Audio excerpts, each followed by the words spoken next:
Good afternoon. Good afternoon. This is a live broadcast of the Senate afternoon sitting. Kasama.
Just about a minute to 2:30 in the PM, the time allocated for the Senate plenary sitting on this 31st day and the last day of the month of July, year 2025.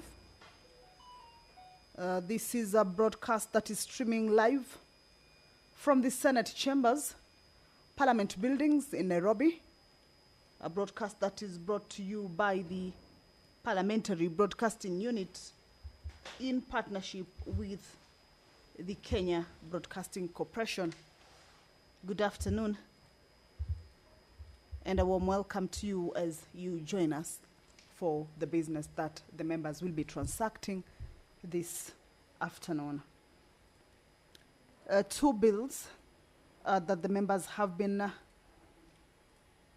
taking into consideration the last 2-3 days, including the Technopolis bill originating from the National Assembly and being co-sponsored by the Senate Majority Leader, Honorable Eric Cheriot, as well as the Tobacco Control Amendment bill, a bill originating from the Senate and sponsored by nominated Senator Catherine Muma, bills that are at their second reading stage, and debate on them was concluded, and this afternoon they are appearing as part of the business that will be considered at the division stage.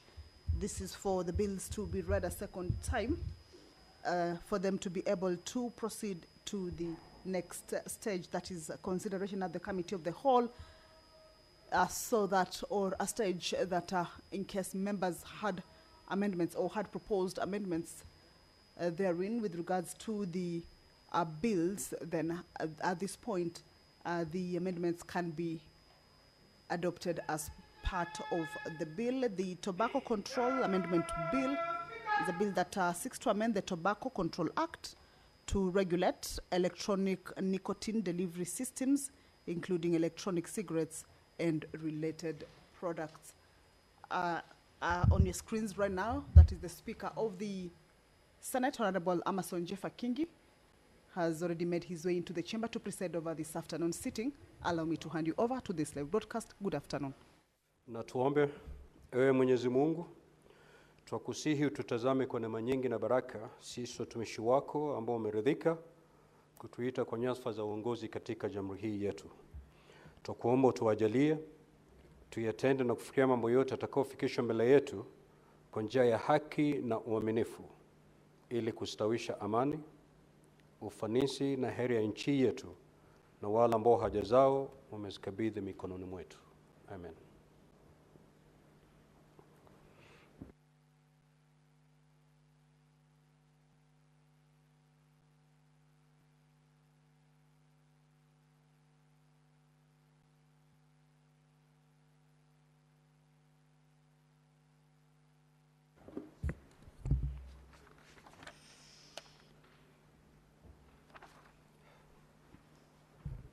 Clerk, do we have quorum? Sergeant at Arms, kindly ring the quorum bell for 10 minutes.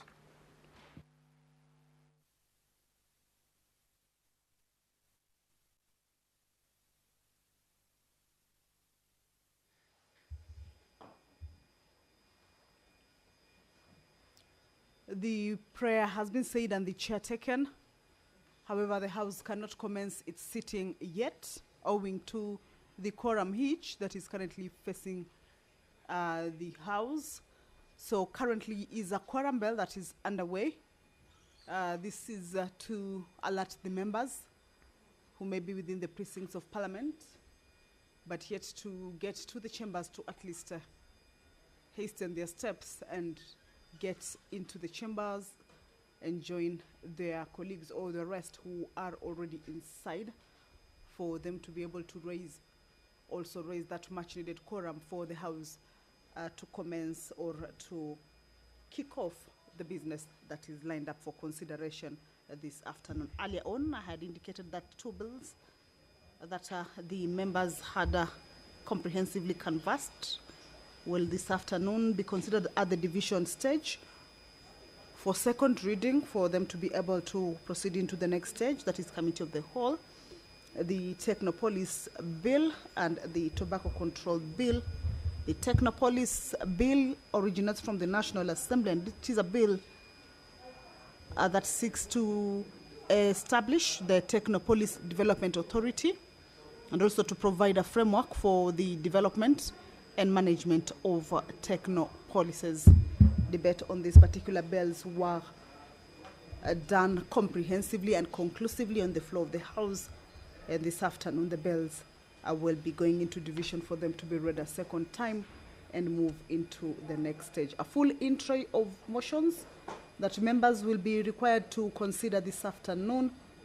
The motion regarding the establishment of national teaching and referral hospitals in Kenya by Honorable Senator Jones Mwaruma, part of the business that this afternoon the members will be considering to have the Ministry of Health establish national teaching and referral hospitals in Coast, Eastern, Northeastern, Nyanza, and Western regions, as well as fully equipping these hospitals with modern medical equipment, medical supplies, as well as personnel, and also make a call to the county governments to allocate more funds to their respective health dockets to adequately facilitate their county level 5 and level 6 hospitals in order to enhance the provision of critical healthcare services to reduce the demand for such services from the national.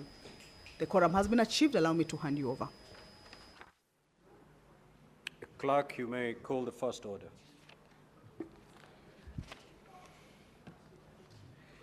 Order number 1, administration of oath. Order number 2, communication from the chair. Order number 3, messages. Senator Manzo.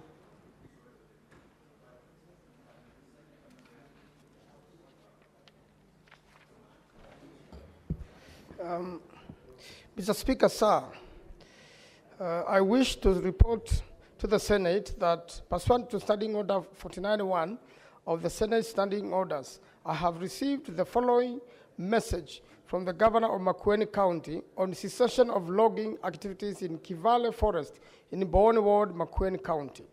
The message dated Monday, 28th July 2025 was received in my office on Tuesday, 29th July 2025.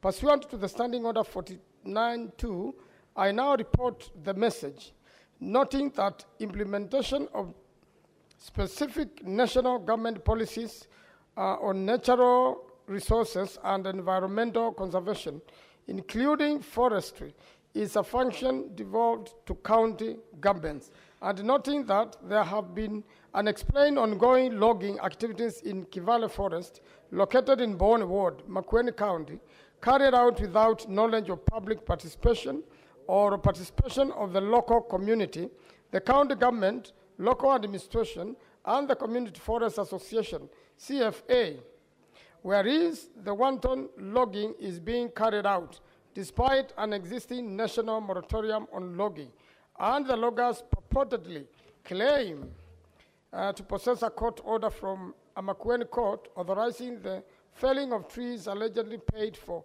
prior to the moratorium.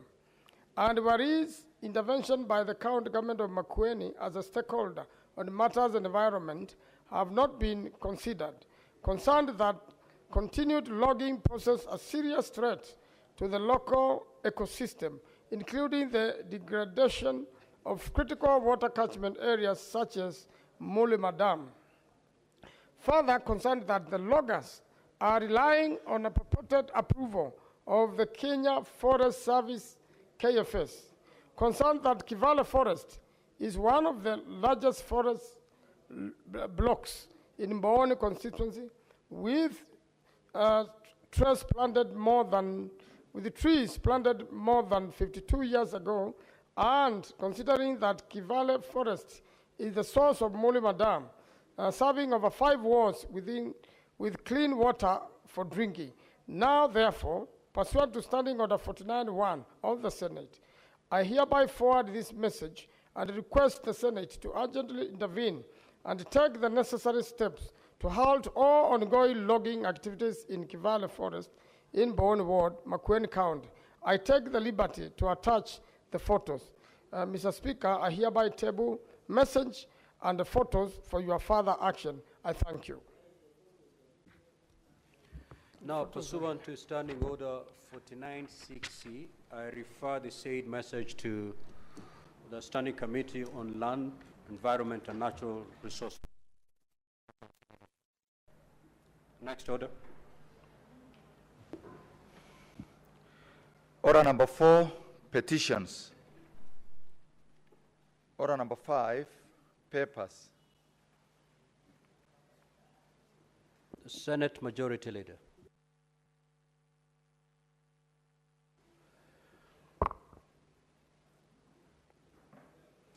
Mr. Speaker, sir, I beg to lay the following paper on the table of the Senate today, 31st July 2025. Report of the Auditor General on financial statements of Machakos County Climate Change Fund, County Government of Machakos for the year ended 30 June 2024. Next order. Order number 6, notices of motion. Order number 7, questions and statements.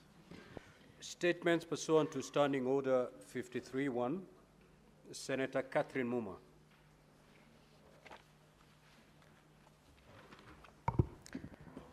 Thank you, Honorable Speaker. Mr. Speaker, sir, I rise pursuant to Standing Order 53.1 to seek a statement from the Standing Committee on Labor and Social Welfare on a matter of national concern regarding the increasing dire conditions faced by elderly women across the country, particularly those who have been abandoned or are living without family support, caregivers, or access to consistent social protection. In the statement, the committee should address the following: whether the government has a central system or database that comprehensively records and tracks all elderly persons in the country, especially those living in poverty or are at risk of abandonment. 2, how the current social protection programs, such as Inua Jamii and other persons cash transfer program, identifies and enrolls elderly persons, particularly those who are not part of a formal system, who lack documentation and next of kin to assist them. 3, the steps the government is taking to ensure that all elderly people, especially women in rural and marginalized areas, are reached, registered, and receive benefits under Inua Jamii or any other relevant social protection program. 4, to indicate the policy measures in place or being considered to support elderly persons who have no family, caregivers, or homes, including the possibility of establishing or expanding safe homes or community-based elderly care centers. And number 5, further action that can be taken by both the national and county governments to ensure the dignity, well-being, and social inclusion of the elderly, particularly those who are vulnerable and abandoned. Senator Catherine Muma, nominated senator. Thank you. Senator for Nandi County, Senator Charanke.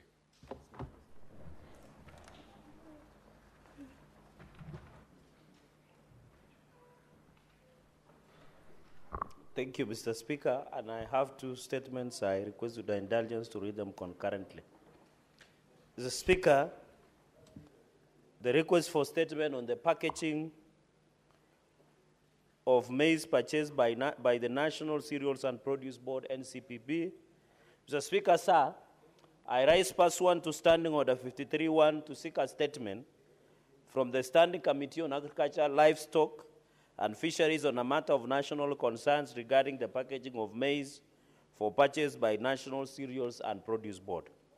Mr. Speaker, sir, the National Cereals and Produce Board, NCPB, purchases maize from farmers packaged in 90 kilos per bag, with pricing set per bag. However, this practice is contrary to provisions of Section 36(3) of the Crops Regulation number 217 of 2019, which states that the maximum weight for the packaging of each single unit of a food crop shall be 50 kilograms. These regulations are subsidiary to the Crops Act, Cap 318 laws of Kenya, and apply to all food crops listed in the same schedule, such as, which includes maize. In contrast, other food crops listed in the same schedule, such as beans, pigeon peas, and cowpeas, are packaged in 50 kilograms bags for purchase by NCPB. Mr. Speaker, sir, in the statement, the committee should address the following. 1, the rationale behind NCPB's continued purchase of maize in 90 kilograms bags, despite the regulation limiting packaging weight to 50 kilos, and whether there are specific challenges or considerations in informing this practice. Mr. Speaker, number 2, the reason for the disparity in packaging sizes between maize and other crops, and whether there are plans to revise the packaging standards for maize to align with the regulations. If such plans exist, what are the timelines for their implementation? So, Speaker, number 3, the impact of the current maize packaging practices on farmers' incomes and the overall sustainability of their farming operations, and how these challenges are being addressed. Mr. Speaker, finally, the steps National Cereals and Produce Board is taking to comply with Section 36(3) of the Crops Food Regulations 2019, as per the Crops Act, Cap 318 of the laws of Kenya, and the long-term strategy for resolving challenges relating to maize packaging and ensuring full compliance with agricultural regulations. Mr. Speaker, on to my second statement. Request for statement in the rise in unfair asset recovery amidst rising debt defaults in the country. Mr. Speaker, sir, I rise pursuant to Standing Order 53-1 to seek a statement from the Standing Committee of Trade, Industrialization and Tourism on a matter of county and countrywide concern regarding the rise in unfair asset recovery amidst rising debts defaults. So, Speaker, sir, Kenya is experiencing a surge in debt defaults among households and businesses due to rising living costs, high bank interest rates, and declining incomes to our households. This has led to growing reliance on debt collection agencies, whose asset recovery methods are often opaque, aggressive, and emotionally distressing to Kenyans. The sector suffers from fragmented regulation, weak oversight, and inconsistent enforcement, resulting in poor ethical standards, lack of transparency, and inadequate consumer protection under Consumer Authority of Kenya, CAK. Mr. Speaker, sir, in the statement, the committee should address the following. 1, the effectiveness of current legal statutes, including the Civil Procedure Act, the Law of Contract Act, the Limitation of Actions Act, and the Auctioneers Act in safeguarding consumers from unfair and unethical debt collection practices. Number 2, Mr. Speaker, sir, existing oversight and accountability mechanisms for debt recovery agents and agencies, and recommendations for strengthening these mechanisms to ensure ethical and professional conduct. Mr. Speaker, sir, number 3, public awareness and consumer education initiatives aim at informing citizens about debt recovery processes, their rights, and the channels available for disputing unlawful or exploitative asset recovery actions. So, Speaker, sir, finally, the recommendations for institutional and regulatory reform, including strategies to enhance consumer protection, promote responsible lending and borrowing practices, and foster a more inclusive, transparent, and sustainable credit ecosystem in Kenya. Mr. Speaker, I thank you for that indulgence. Senator Peris Tobiko.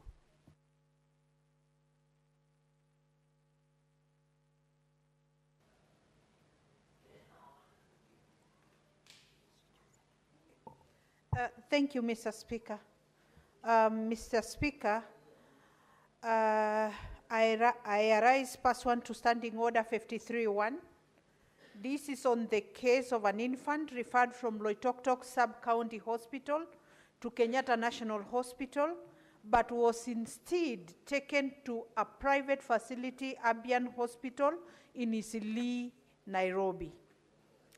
I therefore seek a statement from the Standing Committee on Health on the matter regarding the infant who, though formerly referred from Loitoktok Sub-County Hospital to Kenyatta National Hospital, was instead taken to a private facility, Abian Hospital in Isili, Nairobi, on the 12th June 2025.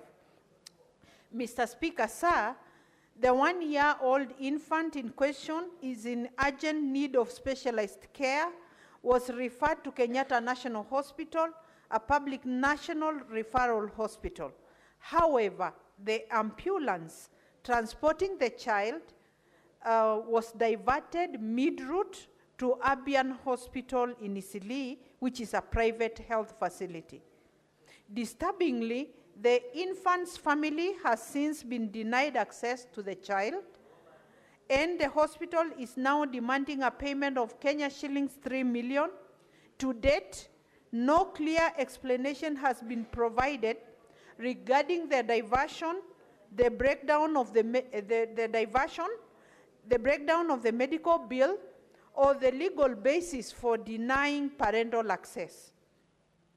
In the statement, the committee should address the following: the circumstances under which a referral to Kenyatta National Hospital was altered and the infant taken to a private hospital, including who authorized the diversion and whether due process was followed. whether there the committee should investigate whether there exists any formal arrangement between public hospitals and Abian Hospital permitting such transfers, and if so, under what conditions. The third, the committee should get a justification, should know what is a justification for denying the parents access to their child. And lastly, Mr. Speaker, the measures being taken by the Ministry of Health and relevant authorities to investigate this case, including immediate interventions to prevent similar occurrences in the future. Thank you, Mr. Speaker. Senator Lelegwe.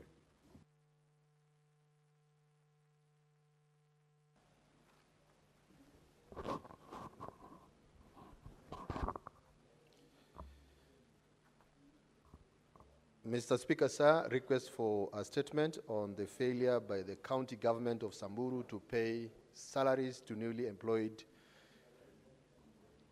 early childhood development and education ECD teachers. Mr. Speaker, sir, I rise pursuant to Standing Order 53-1 to seek a statement from the Standing Committee on Education on a matter of county-wide concern regarding the failure by the county government of Samburu to pay salaries to the early childhood development and education teachers who are employed earlier this year.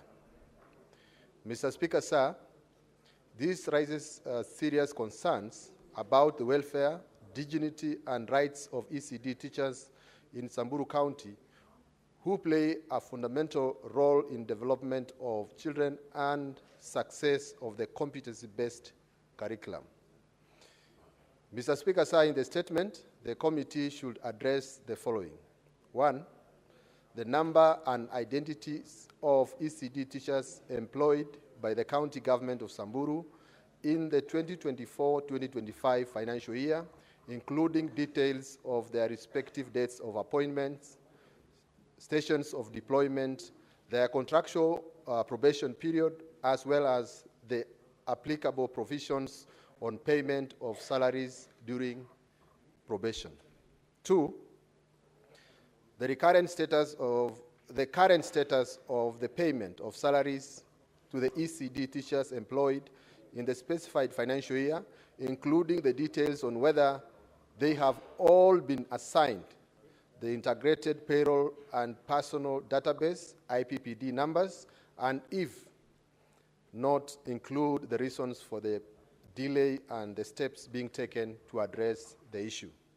3, whether there was an adequate budgetary allocation in the 2024-2025 financial year for the remuneration of the ECD teachers, including those employed during the financial year, and if so, obtain information on why the county government has failed to pay the salaries of the ECD teachers who are employed earlier this year, despite receiving its full equitable allocation of revenue raised nationally.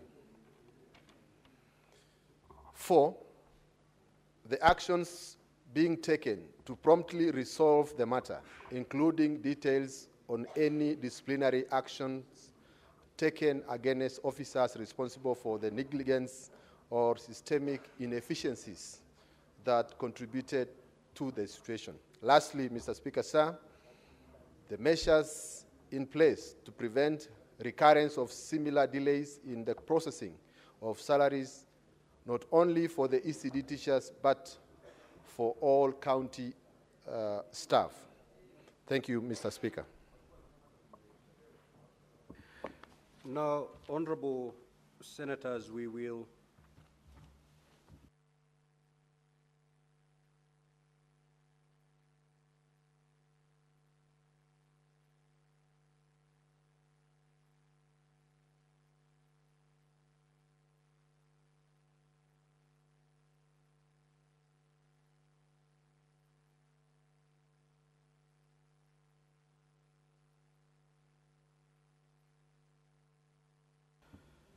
I will allow Senator for Kisii, Senator Richard Onyonka. Then after that, we'll move to the Committee of the Whole before coming back to the statements. Proceed.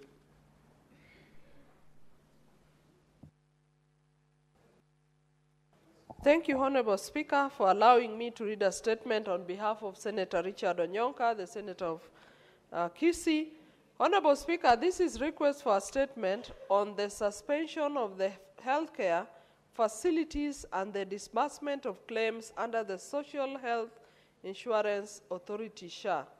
Mr. Speaker, sir, I rise pursuant to Standing Order 53.1 to seek a statement from the Standing Committee on Health on a matter of nationwide concern regarding the suspension of healthcare facilities and the disbursement of claims under the Social Health Insurance Authority, SHA. Mr. Speaker, sir, since the operations of the Social Health Insurance Authority, several level 4 and 5 private hospitals across the country have been suspended. The Ministry of Health attributes the suspensions to fraud involving double billing under the Social Health Insurance Authority, SHA. The July 2025 SHA disbursement schedule reveals glaring disparities in claimed reimbursements, with some facilities receiving tens of millions of shillings, while others got as little as Kenya shillings 2,000. These inconsistencies have led to concerns about favoritism and possible conflicts of interest. Compounding the issue is in the ineffective 104 billion integrated healthcare information technology system, which was meant to enhance data sharing and service delivery. In the statement, the committee should address the following. 1, the specific audit findings or investigations that led to the suspension of the health facilities and whether due process was observed in each case. 2, the criteria used in determining SHA fund disbursements, including an explanation for the significant disparities in the amounts received by different facilities. 3, the current status of the integrated health care information technology system, including any identified irregularities in its procurement and implementation. 4, reforms or policy measures being considered to enhance transparency, accountability, and equity in the operations of the SHA.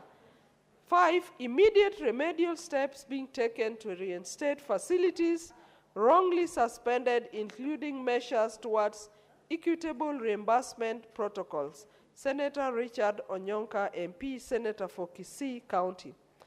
The second statement read on behalf of Senator Onyonka is a request for a statement on the cost and transparency of the Green Park pedestrian underpass project in Nairobi City County. Mr. Speaker, sir, I rise pursuant to Standing Order 53.1 to seek a statement from the Standing Committee on Roads, Transportation and Housing on a matter of national concern regarding the cost and transparency of the Green Park pedestrian underpass project in Nairobi City County. Mr. Speaker, sir, while I acknowledge and commend the government's commitment to enhancing pedestrian safety and modernizing urban infrastructure, the expenditure of Kenya shillings 2 billion on the construction of the pedestrian underpass near the Green Park terminus located beneath Uhuru Highway in Nairobi raises serious concerns about finance prudence, transparency, and value for money. In the statement, the committee should address the following. 1, the full scope, cost breakdown, and procurement procedures related to the Green Park pedestrian underpass project. 2, whether due process was followed in the selection of contractors, project appraisal, and feasibility assessment. And lastly, whether there have been any instances of cost inflation, conflict of interest, or violation of procurement rules. Senator Richard Onyonka, EBS MP, Senator for Kisii County. Thank you, Mr. Speaker, sir. Now, honorable senators, allow me to rearrange today's order paper pursuant to Standing Order 45-2. We will now move to Order number 17 to 21. Once we are done, we will resume the normal flow as contained in today's order paper. That is, coming back to the statements. Clerk, kindly call those orders. Order number 17, Committee of the Whole. The Creative Economy Support Bill, Senate Bills number 30 of 2024. Order number 18, Committee of the Whole. The Business Law Amendment Bill, Senate Bills number 51 of 2024. Order number 19, Committee of the Whole. The Early Childhood Education Amendment Bill, Senate Bills number 54 of 2023. Order number 20, Committee of the Whole. The Local Content Bill, Senate Bills number 50 of 2023. Order number 21, Committee of the Whole. The Street Vendors Protection of Livelihood Bill, Senate Bills number 41 of 2023. Senator Rise.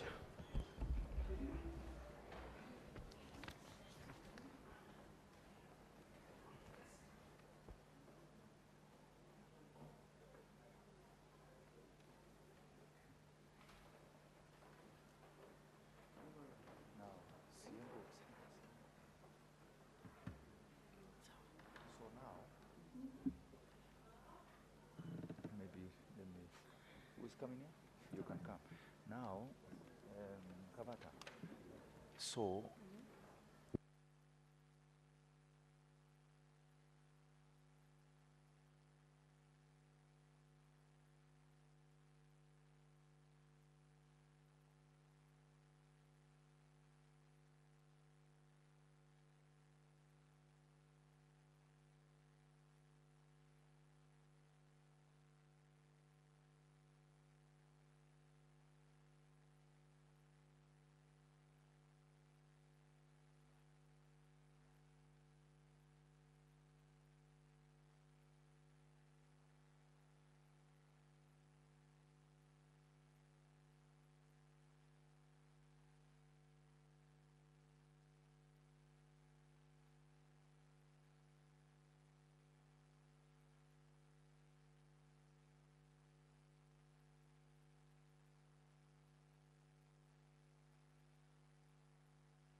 Honorable Senators, can we settle down? We are now in the Committee of the Whole for the Creative Economy Support Bill, Senate Bills number 30 of 2024.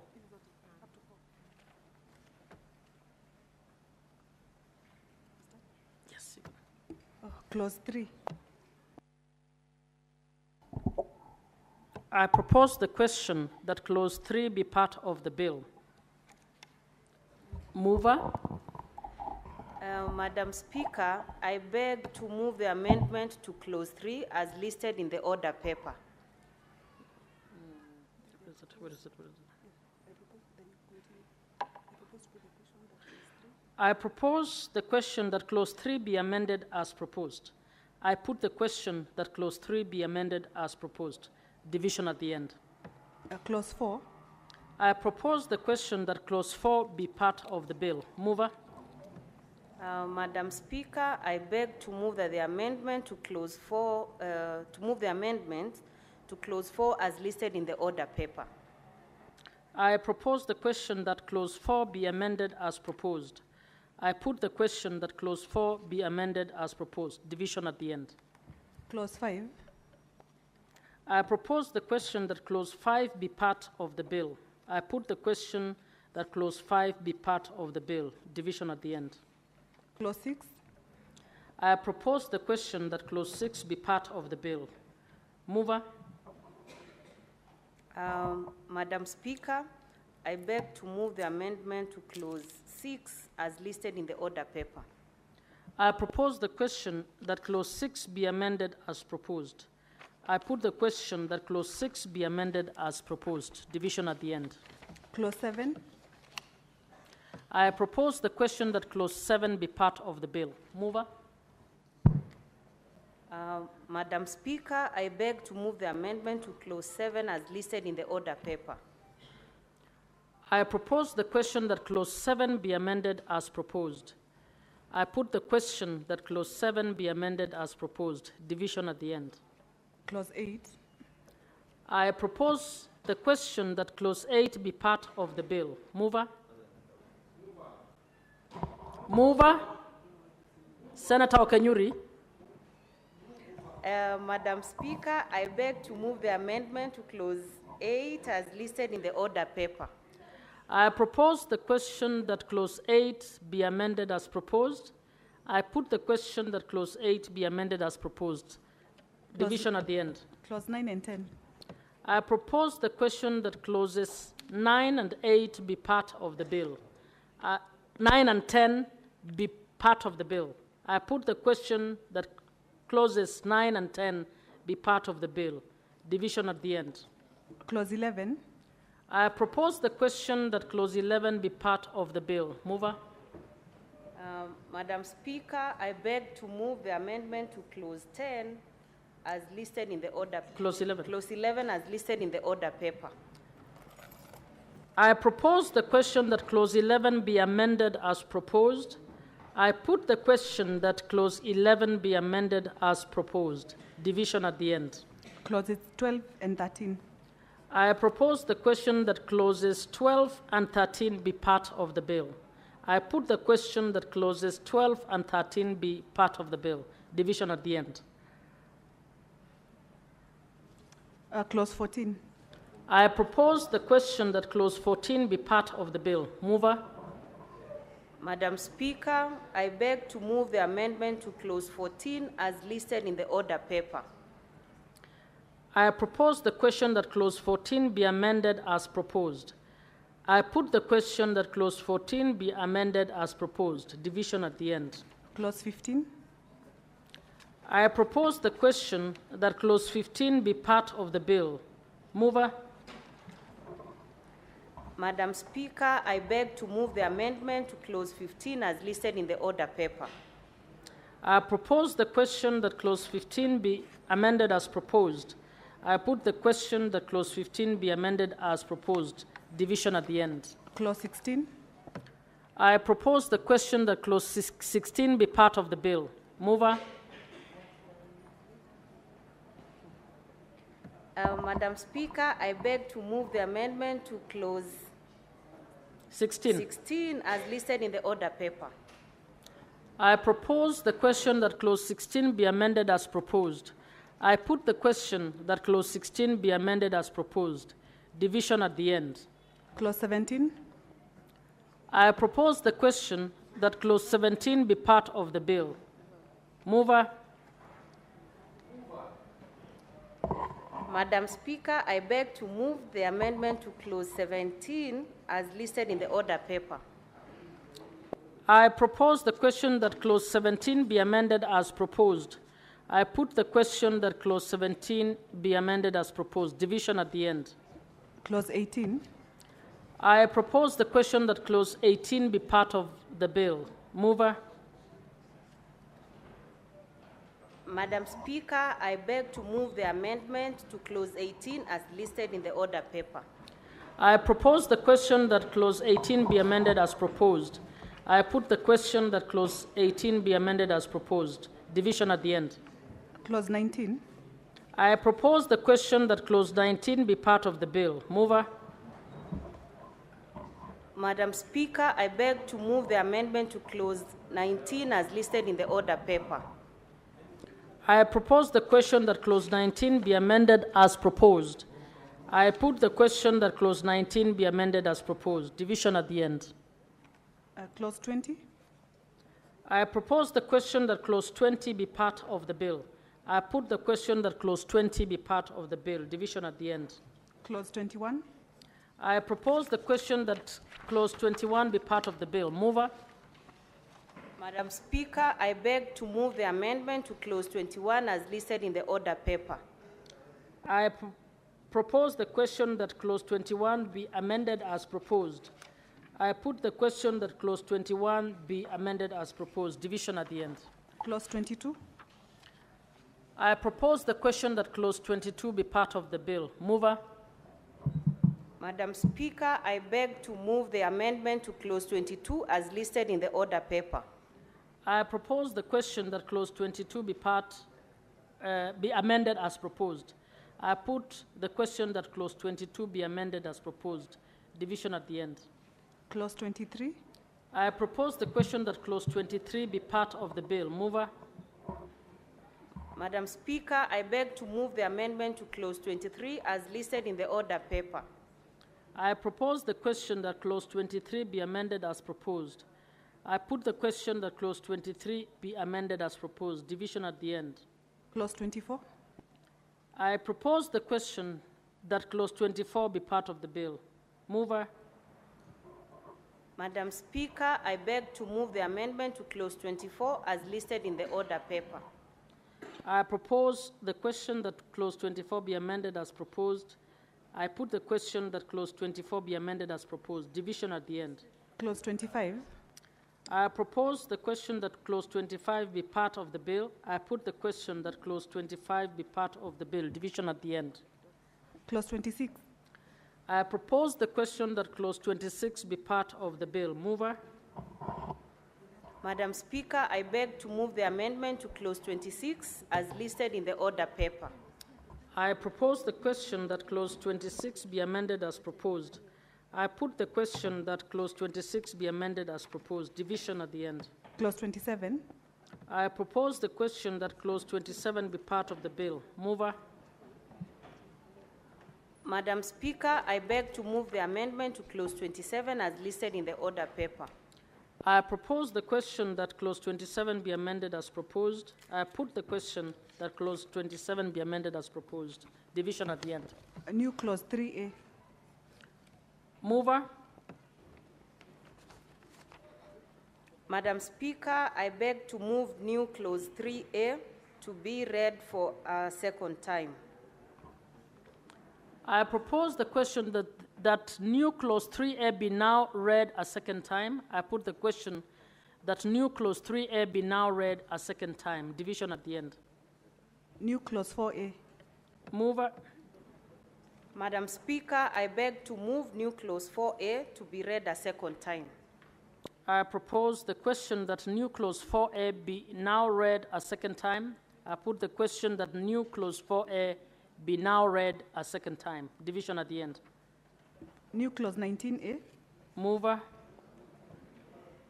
Madam Speaker, I beg to move new clause 19A to be read a second time. I propose the question that new clause 19A be now read a second time. I put the question that new clause 19A be now read a second time. Division at the end. Clause 2. I propose the question that clause 2 be part of the bill. Mover.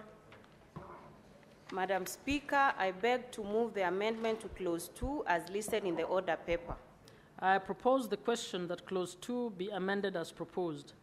I put the question that clause 2 be amended as proposed. Division at the end. The title and clause 1. I propose the question that the title and clause 1 be part of the bill. I put the question that the title and clause 1 be part of the bill. Division at the end.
Honorable Senators, we are now moving to Committee of the Whole for the Business Laws Amendment Bill, Senate Bills number 51 of 2024. Clauses 2, 3, 4, 5, 6, 7, 8, 9, 10, 11, and 12. I propose the question that clauses 2, 3, 4, 5, 6, 7, 8, 9, 10, 11, and 12 be part of the bill. I put the question that clauses 2, 3, 4, 5, 6, 7, 8, 9, 10, 11, and 12 be part of the bill. Division at the end. Clauses 13, 14, 15, 16, 17, 18, 19, 20, 21, 22, 23, and 24. I propose the question that clauses 13, 14, 15, 16, 17, 18, 19, 20, 21, 22, 23, and 24 be part of the bill. I put the question that clauses 13, 14, 15, 16, 17, 18, 19, 20, 21, 22, 23, and 24 be part of the bill. Division at the end. The title and clause 1. I propose the question that the title and clause 1 be part of the bill. I put the question that the title and clause 1 be part of the bill. Division at the end.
Honorable Senators, we're now moving to the Committee of the Whole for the Early Childhood Education Amendment Bill, Senate Bills number 54 of 2023.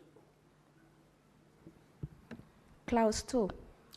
I propose the question that Clause 2 be part of the bill. Mover? I beg to move that Clause 2 be amended as indicated in the order paper. I propose the question that Clause 2 be amended as proposed.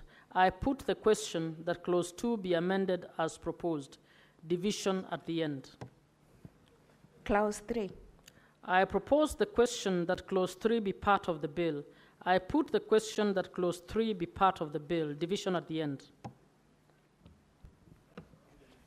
The title and Clause 1. I propose the question that the title and Clause 1 be part of the bill. I put the question that the title and Clause 1 be part of the bill. Division at the end.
Honorable Senators, we are now moving to the Committee of the Whole for the Local Content Bill, Senate Bills number 50 of 2023.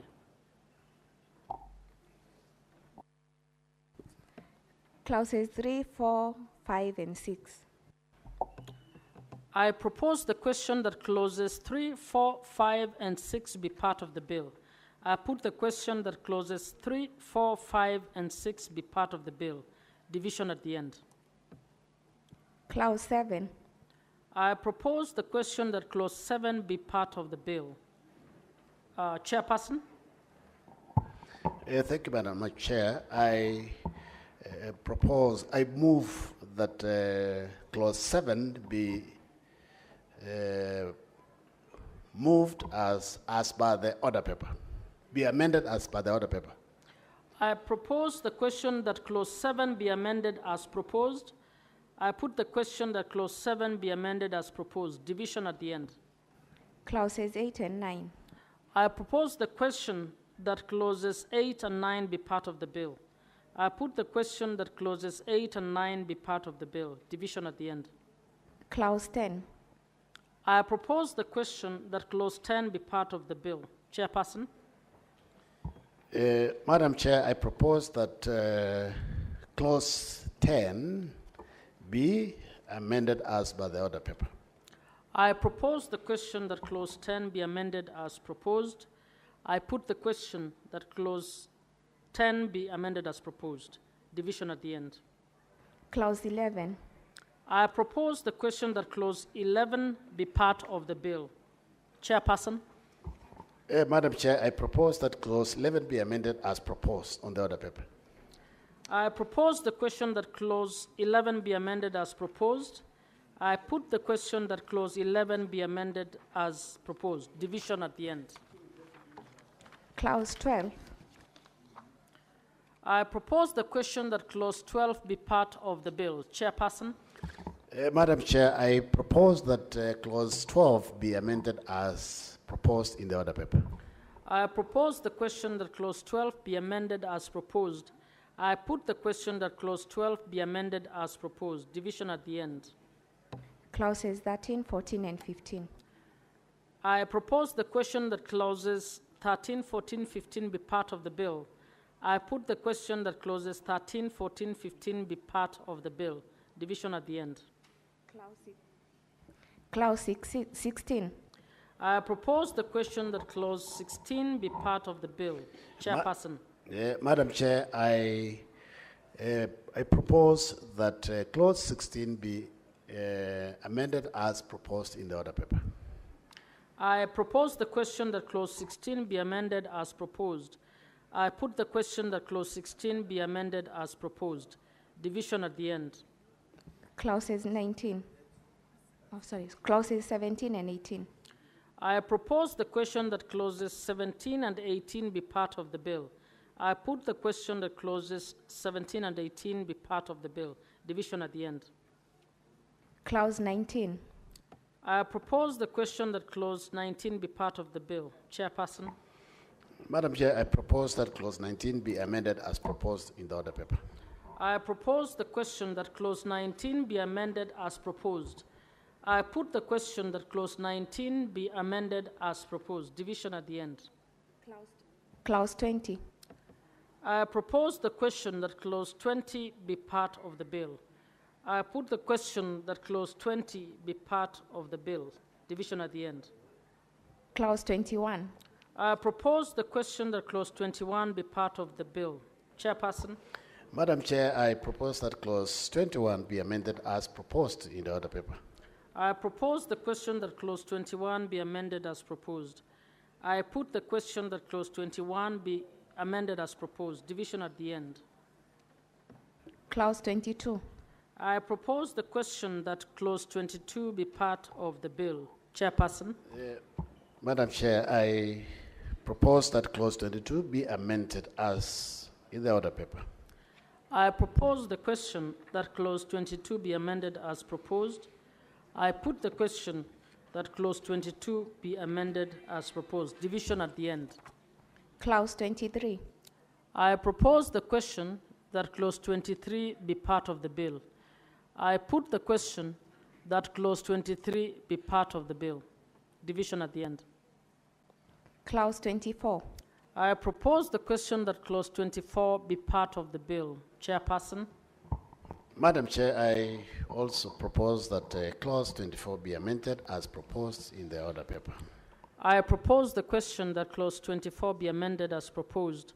I put the question that clause 24 be amended as proposed. Division at the end. Clauses 25, 26, and 27. I propose the question that clauses 25, 26, and 27 be part of the bill. I put the question that clauses 25, 26, and 27 be part of the bill. Division at the end. Clause 28. I propose the question that clause 28 be part of the bill. Chairperson. Madam Chair, I propose that clause 28 be amended as proposed in the order paper. I propose the question that clause 28 be amended as proposed. I put the question that clause 28 be amended as proposed. Division at the end. Clause 29. I propose the question that clause 29 be part of the bill. I put the question that clause 29 be part of the bill. Division at the end. Clause 30. I propose the question that clause 30 be part of the bill. Chairperson. Madam Chair, I propose that clause 30 be amended as proposed in the order paper. I propose the question that clause 30 be amended as proposed. I put the question that clause 30 be amended as proposed. Division at the end. Clause 31. I propose the question that clause 31 be part of the bill. Chairperson. Madam Chair, I propose that clause 31 be amended as proposed in the order paper. I propose the question that clause 31 be amended as proposed. I put the question that clause 31 be amended as proposed. Division at the end. Clauses 32, 33, 34, 35, and 36. I propose the question that clauses 32, 33, 34, 35, and 36 be part of the bill. I put the question that clauses 32, 33, 34, 35, and 36 be part of the bill. Division at the end. Clause 37. I propose the question that clause 37 be part of the bill. Chairperson. Madam Chair, I propose that clause 37 be amended as proposed in the order paper. I propose the question that clause 37 be amended as proposed. I put the question that clause 37 be amended as proposed. Division at the end.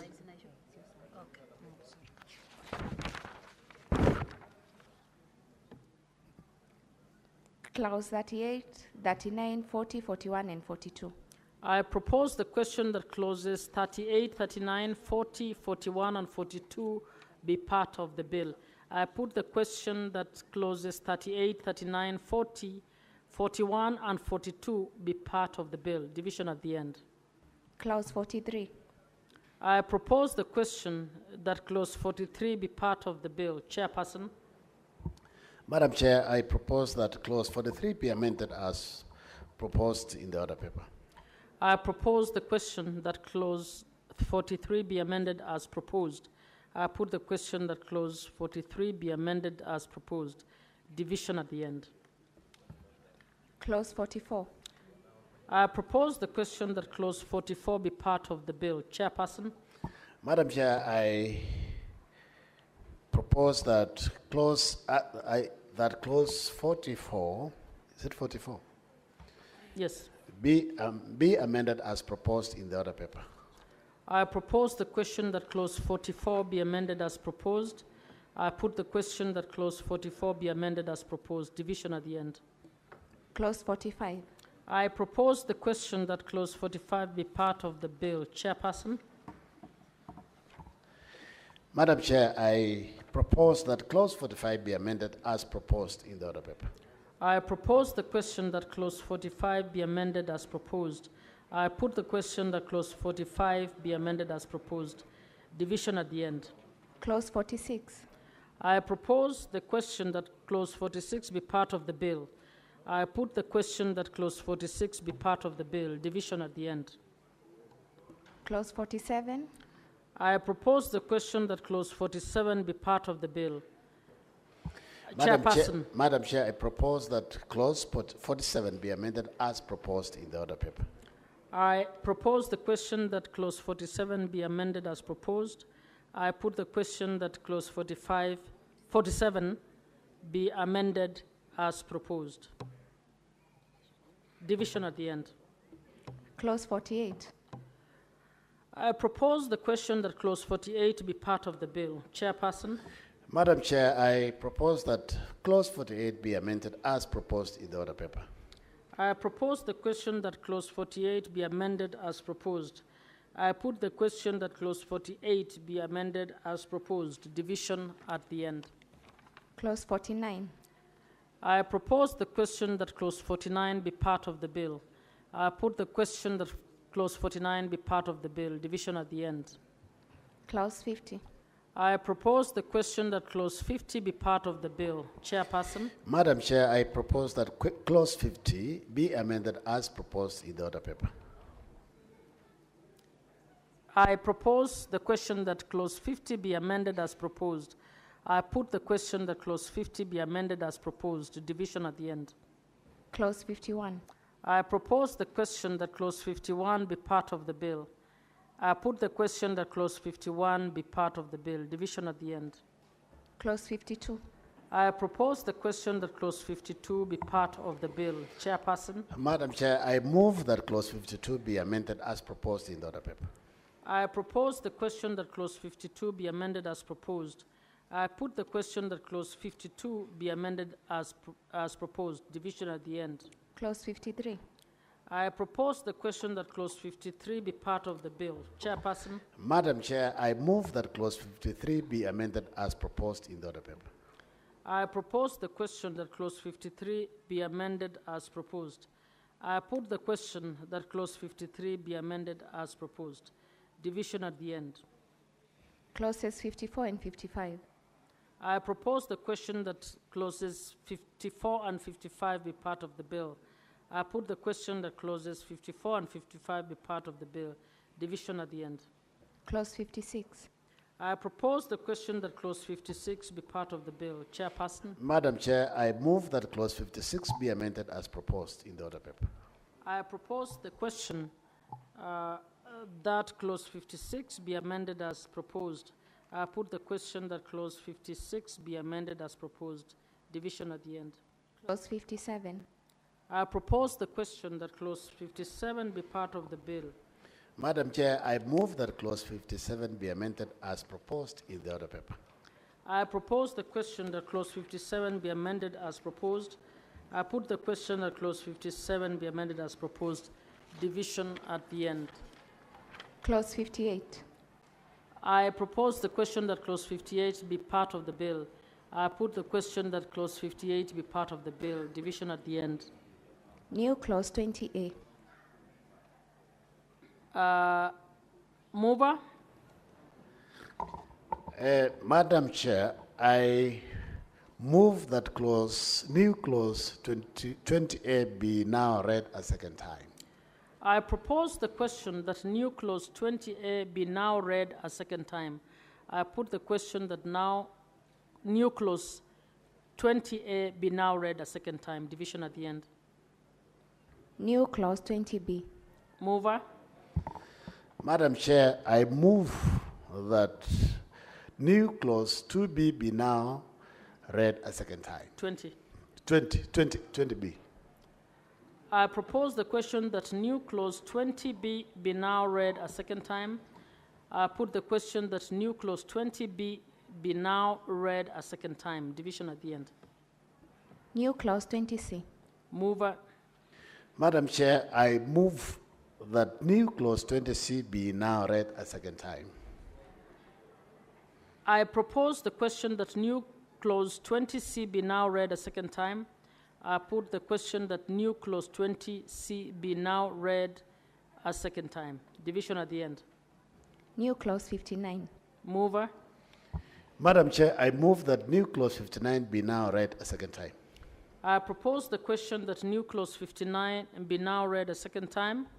I put the question that new clause 59 be now read a second time. Division at the end. New clause 60. Mover?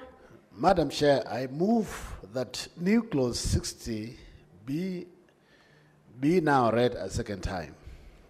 I propose the question that new clause 60 be now read a second time. I put the question that new clause 60 be now read a second time. Division at the end. New clause 61. Mover? Madam Chair, I move that new clause 61 be now read a second time. I propose the question that new clause 61 be now read a second time. I put the question that new clause 61 be now read a second time. Division at the end. The schedule.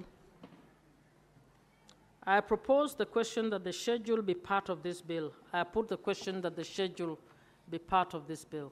Division at the end. Clause 2. I propose the question that clause 2 be part of the bill. Mover? Madam Chair, I move that clause 2 be amended as proposed in the order paper. I propose the question that clause 2 be amended as proposed. I put the question that clause 2 be amended as proposed. Division at the end. The title. I propose the question that the title be part of the bill. Chairperson? Madam Chair, I move that the title be amended as in the order paper. I propose the question that the title be amended as proposed. I put the question that the title be amended as proposed. Division at the end. Clause 1. I propose the question that clause 1 be part of the bill. I put the question that clause 1 be part of the bill. Division at the end.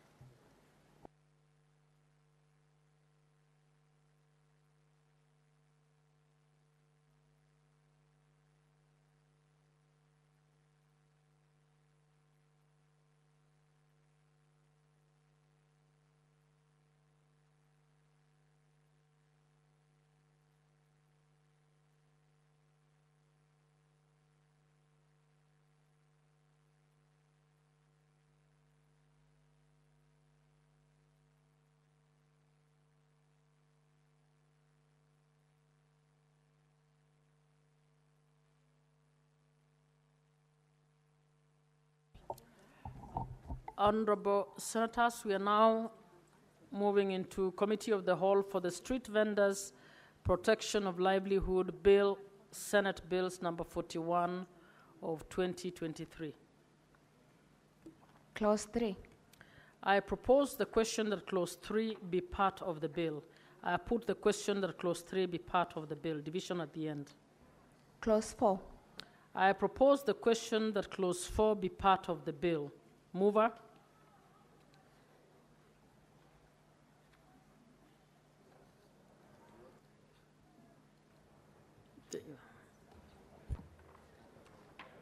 Madam Chair, I beg to move that Clause 4 be amended as by the order paper.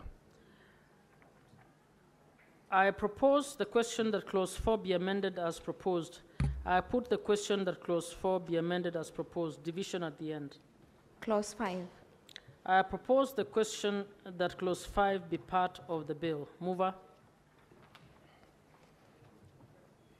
Madam Chair, I propose that Clause 5 be amended as per the order paper.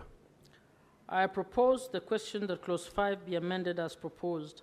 I put the question that Clause 5 be amended as proposed. Division at the end. Clause 6. I propose the question that Clause 6 be part of the bill. I put the question that Clause 6 be part of the bill. Division at the end. Clause 7. I propose the question that Clause 7 be part of the bill. Mover. Madam Chair, I beg to move that Clause 7 be amended as by the order paper. I propose the question that Clause 7 be amended as proposed. I put the question that Clause 7 be amended as proposed. Division at the end.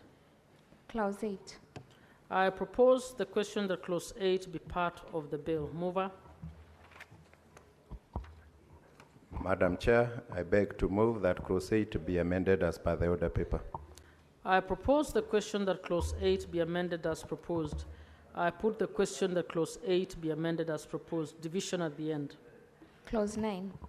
I propose the question that Clause 9 be part of the bill. Mover. Madam Chair, I beg to move that Clause 9 be amended as per the order paper. I propose the question that Clause 9 be amended as proposed. I put the question that Clause 9 be amended as proposed. Division at the end. Clause 10. I propose the question that Clause 10 be part of the bill. Mover. Madam Chair, I beg to move that Clause 10 be amended as per the order paper. I propose the question that Clause 10 be amended as proposed. I put the question that Clause 10 be amended as proposed. Division at the end. Clause 11. I propose the question that Clause 11 be part of the bill. I put the question that Clause 11 be part of the bill. Division at the end. Clause 12.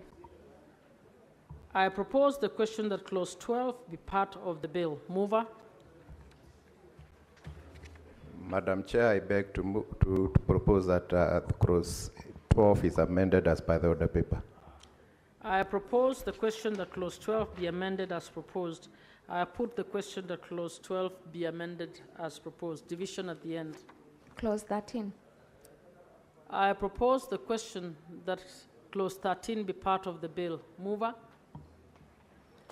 Madam Chair, I beg to move that Clause 13 be amended as per the order paper. I propose the question that Clause 13 be amended as proposed. I put the question that Clause 13 be amended as proposed. Division at the end. Clause 14. I propose the question that Clause 14 be part of the bill. Mover. Madam Chair, I beg to move that Clause 14 be amended as per the order paper. I propose the question that Clause 14 be amended as proposed. I put the question that Clause 14 be amended as proposed. Division at the end. Clause 15. I propose the question that Clause 15 be part of the bill. Mover. Madam Chair, I beg to move that Clause 15 be amended as per the order paper. I propose the question that Clause 15 be amended as proposed. I put the question that Clause 15 be amended as proposed. Division at the end. Clause 16. I propose the question that Clause 16 be part of the bill. Mover. Madam Chair, I beg to move that Clause 16 be amended as per the order paper. I propose the question that clause 16 be amended as proposed. I put the question that clause 16 be amended as proposed. Division at the end. Clause 17. I propose the question that clause 17 be part of the bill. Mover? Madam Chair, I beg to move that clause 17 be amended as per the order paper. I propose the question that clause 17 be amended as proposed. I put the question that clause 17 be amended as proposed. Division at the end. Clauses 18 to 20. I propose the question that clauses 18, 19, and 20 be part of the bill. I put the question that clauses 18, 19, and 20 be part of the bill. Division at the end. Clause 21. I propose the question that clause 21 be part of the bill. Mover? Madam Chair, I beg to move that clause 21 be amended as per the order paper. I propose the question that clause 21 be amended as proposed. I put the question that clause 21 be amended as proposed. Division at the end. Clause 22. I propose the question that clause 22 be part of the bill. Mover? Madam Chair, I beg to move that clause 22 be amended as per the order paper. I propose the question that clause 22 be amended as proposed. I put the question that clause 22 be amended as proposed. Division at the end. Clause 23. I propose the question that clause 23 be part of the bill. I put the question that clause 23 be part of the bill. Division at the end. Clause 24. I propose the question that clause 24 be part of the bill. Mover? Madam Chair, I beg to move that clause 24 be amended as per the order paper. I propose the question that clause 24 be amended as proposed. I put the question that clause 24 be amended as proposed. Division at the end. Clauses 25 to 30. I propose the question that clauses 25, 26, 27, 28, 29, and 30 be part of the bill. I put the question that clauses 25, 26, 27, 28, 29, and 30 be part of the bill. Division at the end. Clause 31. I propose the question that clause 31 be part of the bill. Mover? Madam Chair, I beg to move that clause 31 be amended as per the order paper. I propose the question that clause 31 be amended as proposed. I put the question that clause 31 be amended as proposed. Division at the end. Clause 32. I propose the question that clause 32 be part of the bill. I put the question that clause 32 be part of the bill. Division at the end. The schedule. I propose the question that the schedule be part of the bill. Mover? Madam Chair, I beg to move that the schedule be amended as per the order paper. I propose the question that the schedule be amended as proposed. I put the question that the schedule be amended as proposed. Division at the end. Clause 2, the title, and clause 1. I propose the question that clause 2, the title, and clause 1 be part of the bill. I put the question that clause 2, the title, and clause 1 be part of the bill. Division at the end.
Honorable Senators, please settle down. We are now going to report progress on the Committee of the Whole on the Creative Economy Support Bill, Senate Bills number 30 of 2024. Mover.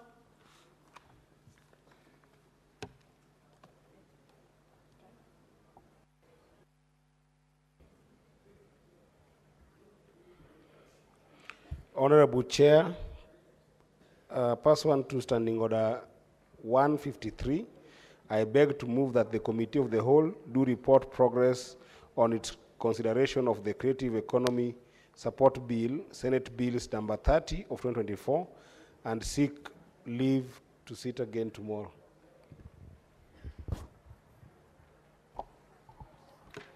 I put the question that the Committee of the Whole do report progress on its consideration of the Creative Economy Support Bill, Senate Bills number 30 of 2024, and seek leave to sit again tomorrow. Will as many as are of that opinion say aye? Aye. Will as many as are of a contrary opinion say nay? The ayes have it.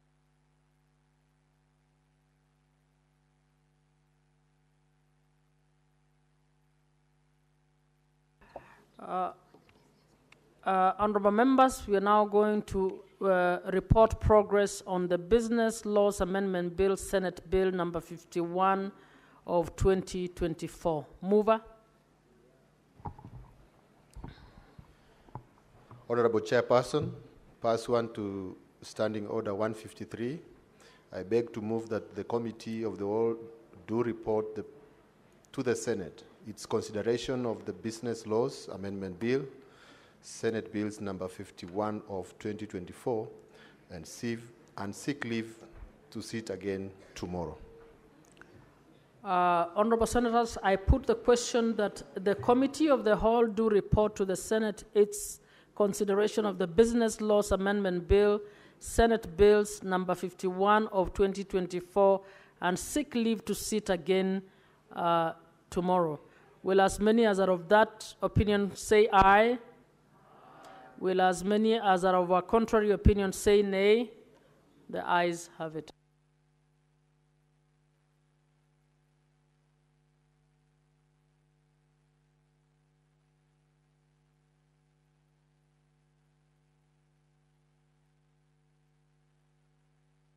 Honorable Senators, we are now going to report progress on the Early Childhood Education Amendment Bill, Senate Bills number 54 of 2023. Mover. Honorable Chair, pursuant to Standing Order number 158, I beg to move that the Committee of the Whole do report to the Senate on its consideration of the Early Childhood Education Amendment Bill, Senate Bills number 54 of 2023, and seek leave to sit again tomorrow. Honorable Senators, I put the question that the Committee of the Whole do report to the Senate on the consideration of the Early Childhood Education Amendment Bill, Senate Bills number 54 of 2023, and seek leave to sit again tomorrow. Will as many as are of that opinion say aye? Will as many as are of a contrary opinion say nay? The ayes have it. Honorable members, we are now going to report progress on the Local Content Bill, Senate Bills number 50 of 2023. Mover. Honorable Chairperson, pursuant to Standing Order 153, I beg to move that the Committee of the Whole do report to the Senate its consideration of the Local Content Bill, Senate Bills number 50 of 2023, and seek leave to sit again tomorrow or another day. Senator Nyamu, can you sit down and stop speaking in loud voices, please? Honorable Senators, I put the question that the Committee of the Whole do report to the Senate its consideration of the Local Content Bill, Senate Bills number 50 of 2023, and seek leave to sit again tomorrow. Will as many as are of that opinion say aye? Will as many as are of a contrary opinion say nay? The ayes have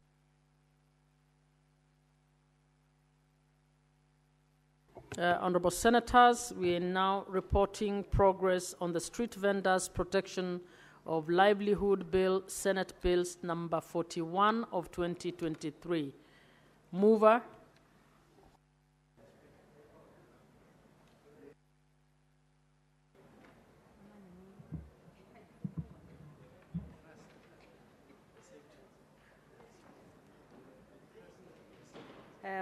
Madam Speaker, pursuant to Standing Order 153, I beg to move that the Committee of the Whole do report on its consideration of the Street Vendors, that Protection of Livelihood Bill, Senate Bills number 41 of 2023, and seek leave to sit again tomorrow or another day. Honorable Senators, I put the question that the Committee of the Whole do report on its consideration of the Street Vendors Protection of Livelihood Bill, Senate Bills number 41 of 2023, and seek leave to sit again tomorrow. Will as many as are of that opinion say aye? Will as many as are of a contrary opinion say nay? The ayes have it.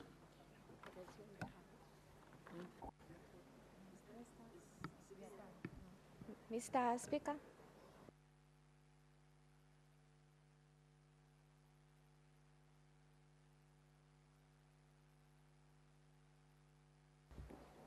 Honorable members, we can resume our seats.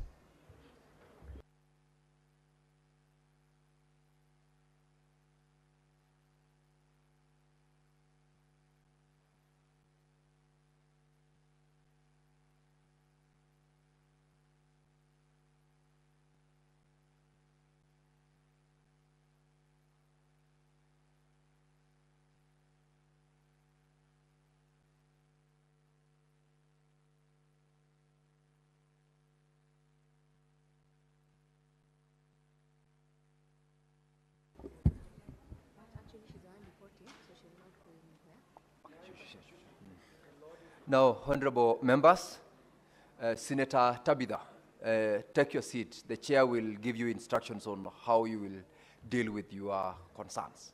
I am aware about it, so take your seat. Take your seat, Senator Tabitha. Thank you. Members, we are now reporting on the progress by the Committee of the Whole on the bills which have just been dealt with. We will start with the Creative Economy Support Bill, Senate Bills number 30 of 2024. I call upon the mover to move.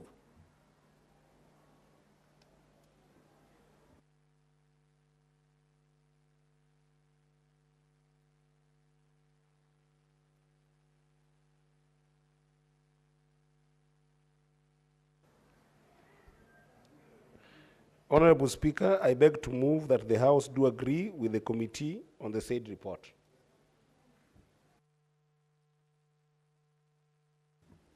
Chairperson.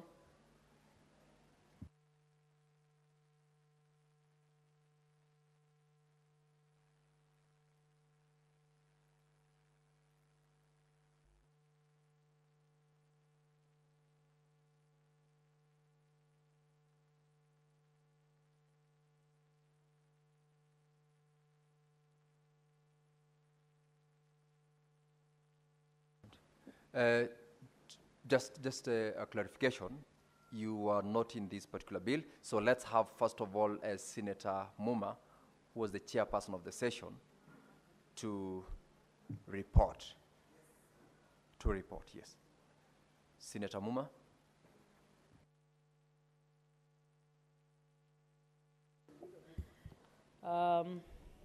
Honorable Speaker, I beg to report that the Committee of the Whole has considered the Creative Economy Support Bill, Senate Bills number 30 of 2024, and seeks leave to sit again tomorrow. Now I call upon the mover to move.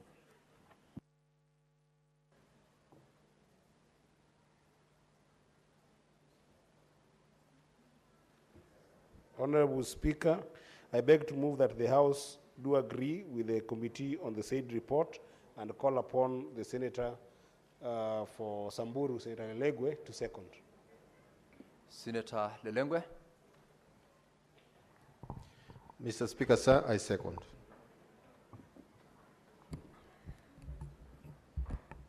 Now, honorable members, I propose the question that the House do agree with the committee in the said report, and I put the question that the House do agree with the committee in the said report.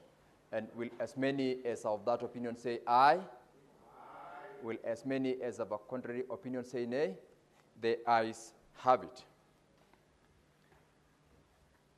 We will move to the second reporting. This is on the Business Laws Amendment Bill, Senate Bills number 51 of 2024, and I call upon the chairperson to report.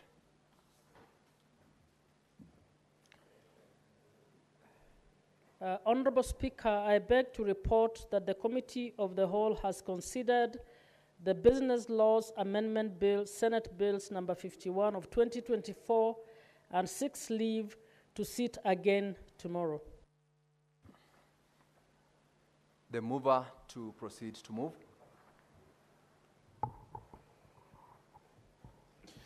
Honorable Speaker, sir, I beg to move that the House do agree with the committee in the said report.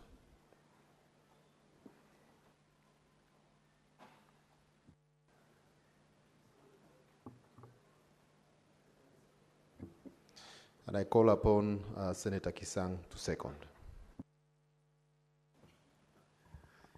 Honorable Chair, Honorable Speaker, I beg to second. Honorable members, I now propose the question that the House do agree with the committee in the said report, and I put the question that the House do agree with the committee in the said report. And will as many as of that opinion say aye? Aye. Will as many as of a contrary opinion say nay? The ayes have it. We'll move to the next bill for reporting the Early Childhood Education Amendment Bill, Senate Bills number 54 of 2023. I'll call upon the chairperson, Senator Catherine Muma, to report. Honorable Speaker, I beg to report to the House that the Committee of the Whole has considered the Early Childhood Education Amendment Bill, Senate Bills number 54 of 2023, and seeks leave to sit again tomorrow. I call upon the mover to move. Honorable Speaker, I beg to move that the Senate do agree with the committee in the said report and call upon Senator Kinyua to second.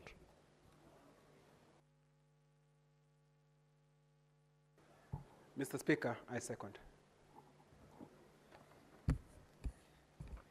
Honorable Senators, I now propose the question that the Senate do agree with the committee in the said report, and I put the question that the House do agree with the committee in the said report. Will as many as of that opinion say aye? Aye. Senator Lelengwe. Senator Lelengwe.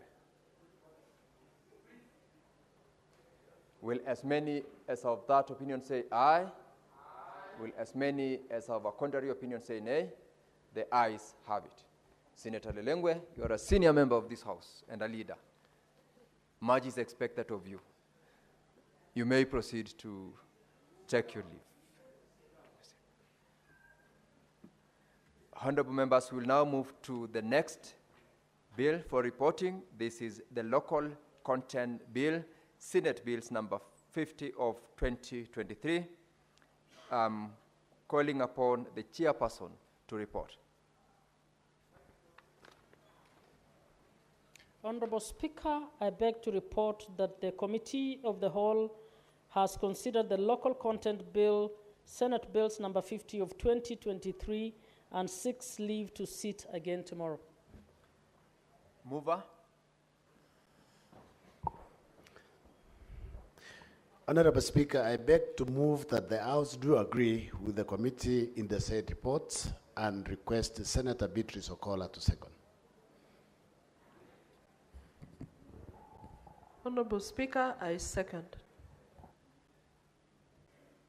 I now propose the question that the House do agree with the committee in the said report, and put the question that the House do agree with the committee in the said report. As many as of that opinion say aye. Will as many as of a contrary opinion say nay? The ayes have it. Lastly, honorable senators, we are reporting of progress of the Committee of the Whole on the Street Vendors Protection of Livelihoods Bill, Senate Bills number 41 of 2023. I'll call upon the chairperson to report.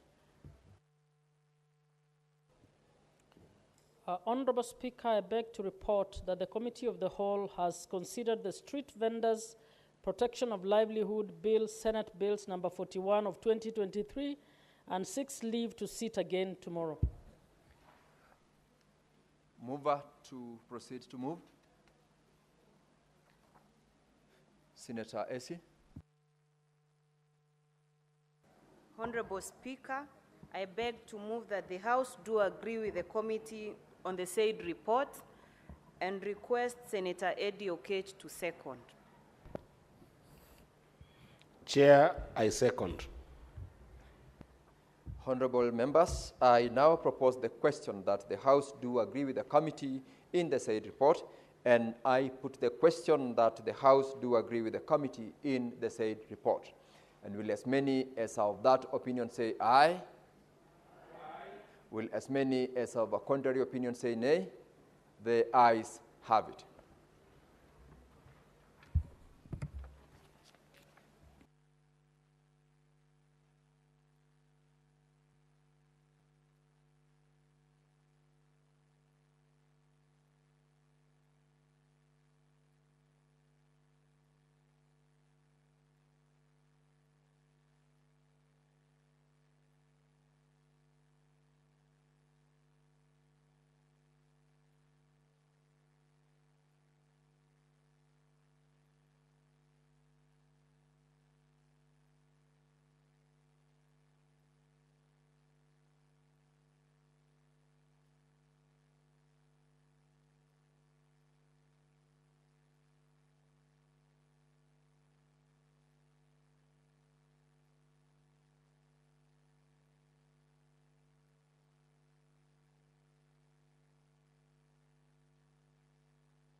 Honorable members, for the convenience of the House, we are going to rearrange the order paper and we will go back to statements. I have seen in the House Senator James Murango of Kirinyaga. I will allow you to read your statement.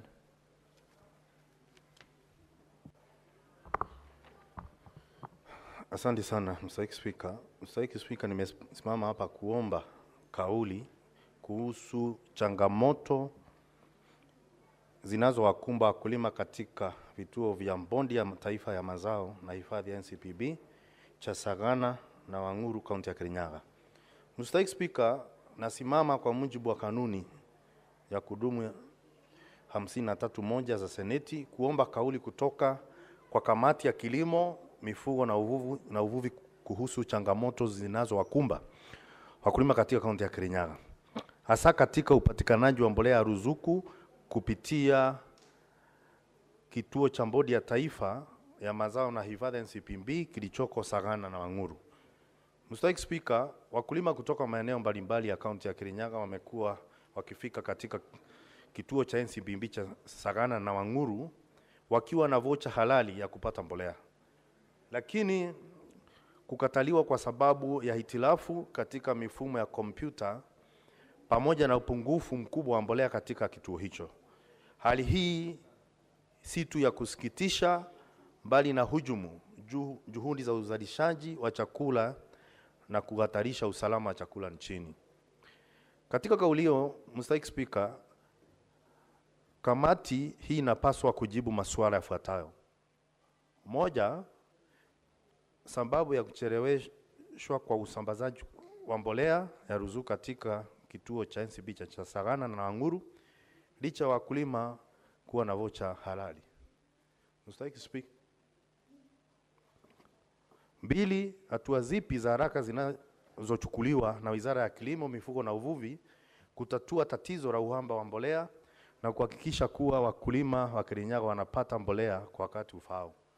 Tatu, Mr. Speaker, naona kuna mkutano na mnogonezano wa Senator wa Migori ambao sauti iko juu sana. Senator Eddie, Senator Kisang and Senator Beatrice. If you must consult in loud tone so that we can have Senator Murango heard in silence. Tatu, sababu mifumo ya kielektroniki ya NCPB bado ni ya zamani, dhaifu na yenye hitilafu za mara kwa mara, na ni lini serikali inapanga kuboresha au kubadilisha ili kuwezesha utoaji wa huduma bora wa haraka na kuaminika kwa wakulima. Ine, iwapo wizara inatambua athari mbaya zinazotokana na ucheleweshaji huu kwa msimu wa upanzi na uzalishaji wa chakula katika taifa. Na mwisho, mipango inayowekwa kusaidia na kufidia wakulima watakaoathirika kwa kutopata mbolea na kwa kuchelewa, hali inaweza kusababisha mavuno duni au kutopata mavuno kabisa. Asante sana Mr. Speaker. Senator Murango from Kirinyaga, kutoka Kirinyaga.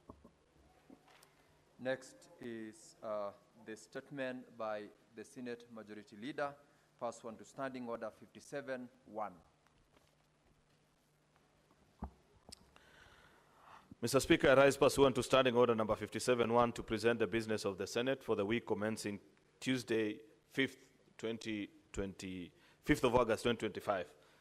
As honorable senators are aware, in accordance with the Senate calendar, the House will proceed on recess on Thursday, the 7th of August 2025. While much progress has been made in advancing Senate business during this part of calendar, a substantial amount of business is still pending.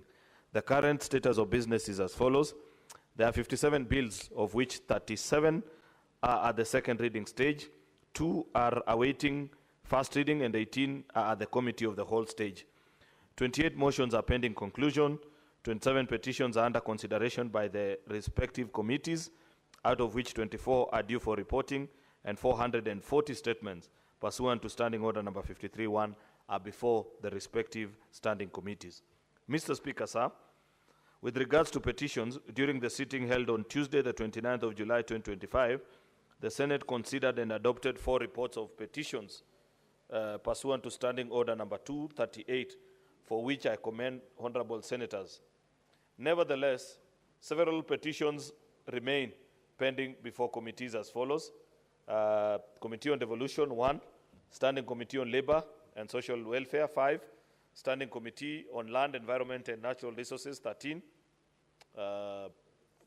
Chairperson of that committee, Mr. Speaker, is not in the House, but I want to believe they are members of that committee. You have a lot of work to do, Senator Beatrice. 13 petitions are before your committee. Standing Committee on National Security, Defense and Foreign Relations, 1. Standing Committee on Roads and Transport, they also have a heavy calendar, and I can see their chair is not listening, Mr. Speaker. The chair for transport. Senator Eddie. Your committee has 4 petitions that are due for reporting. So I hope before we proceed on recess, Mr. Speaker, through you, that the Senate committee can actually bring those petitions with response to the Kenyans who petitioned this House on various issues. On Tuesday, the 5th of August, SBC will meet to consider business for the week. The tentative business for the week will include business not concluded on today's order paper, as well as business indicated in the notice paper. The tentative business for morning sitting on Wednesday, the 6th of August, 2025 will include questions to CSs as approved by SPC. Next week, we have the CS for cooperatives and MSME. We have CS for Interior, Senator Murkomen, who's coming to respond to quite a number of questions by various senators, about 9 questions in total. The tentative business for afternoon sitting on Wednesday, 6th of August, will include business not concluded from today's order paper and the following bills at the second reading stage: the County Government State Officers Removal from Office Procedure Bill, County Government's Amendment Bill, Senate Bill number 39 of 2024, and the Street Naming Property Bill. There are bills also that are the Committee of the Whole, which include the Sports Amendment, Public Finance, Heritage and Museum. Mr. Speaker, I was scanning the room to see if there are any members of Finance Committee, save for Senator Eddy, Mr. Speaker, because there are various amendments to PFM, and I know that the chairperson of that committee had promised, Mr. Speaker, that they will consolidate all of them into one bill, and we are still awaiting that report so that we conclude. There's a Heritage and Museums Bill, Environmental Laws. There's a Statutory Instruments Bill, Mr. Speaker, which is one of the NADCO bills, and County Government Election Laws. Then there is a Sports Amendment Bill.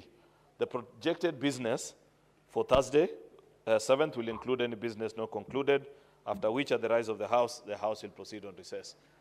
It's been a very fulfilling session, Mr. Speaker, and I hope next week members can avail themselves, Mr. Speaker. I can see already members are beginning to check into the recess mood, and I know they have worked hard the last 5 weeks, or 6 actually, Mr. Speaker, but I just want to request that we give it one last push for the final week before now we can proceed on recess. I thank you, Mr. Speaker, and lay the statement on the table of the Senate. Thank you. Honorable members, I will allow 15 minutes or less, depending on members who are keen on contributing to these 2 statements or comments, together with those statements which were earlier on read out by the respective members. I can see from my dashboard there is a request from Senator John Kinyua. Senator Eddy, I cannot see you. Very well. Asanti Bwana Spika kunipa fursa hii. Kwanza ningependa kumpongeza kiongozi wa walio wengi, na ningelitaka kuwa hapa pengine, lakini Bwana Spika, nataka kuongea kuhusu taarifa iliyoletwa na Senator Muma kuhusu wazee. Bwana Spika, katika Jamhuri ya Kenya kuna wazee wengi sana ambao tuko nao, na ukitembea unapata wanasajiliwa, na vile vile wanaposajiliwa unapata wanawekwa katika hii mfumo wa jamii. Bwana Spika, kwanza nikubalie niseme kuhusu taarifa iliyosomwa na kiongozi wa wengi. Kwanza nikumshukuru kwa kutupatia ripoti. Lakini kiongozi wa walio wengi, mimi ni mwanakamati ya barabara na ujenzi. Sisi tumekuwa tukiwajibikia kazi yetu na tunaivulia njuga. Lakini nimesikia akisema ya kwamba sisi kuna petition 4 ambazo tunapaswa kuwa tukiziangalia. Lakini mimi nikikumbuka, sababu kila wakati niko pale, ni petition 2 peke yake ambayo tayari tunaanza kuziangalia, lakini pengine ataweza kuzielezea. Bwana Spika, wazazi tulionao ni wazee wetu ambao tunapaswa kuwalinda na kuwachunga. Lakini Bwana Spika, ikiwa wanapozeeka na wamesajiliwa, na wanapaswa kuwa wakipewa pesa ambazo tunaziita pesa za wazee ama inua jamii.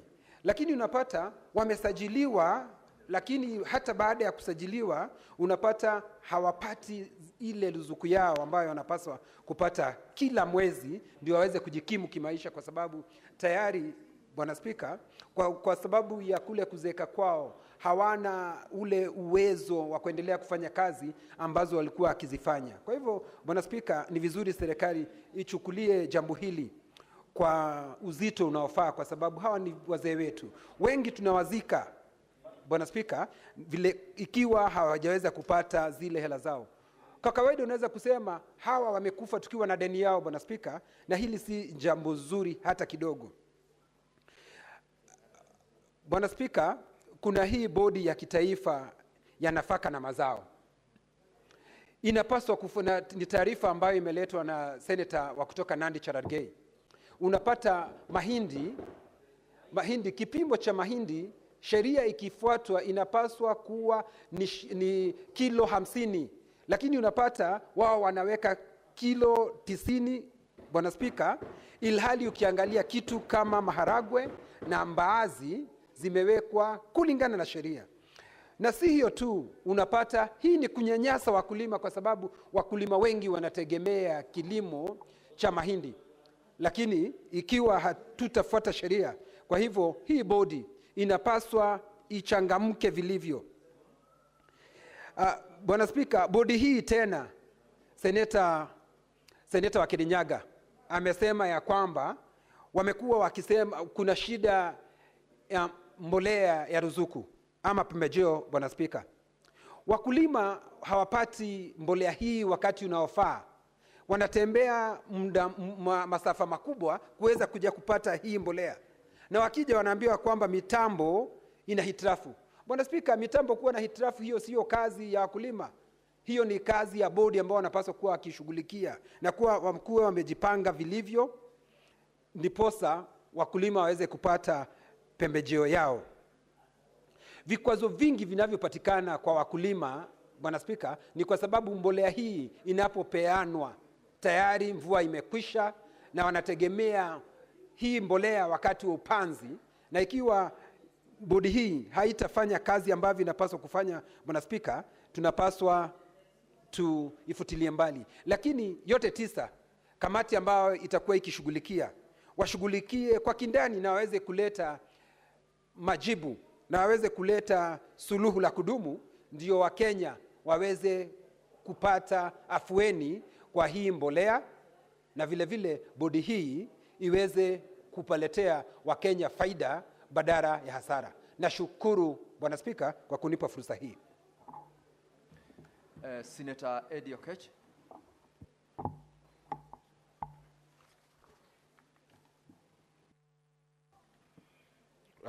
Thank you, Mr. Speaker, for the opportunity.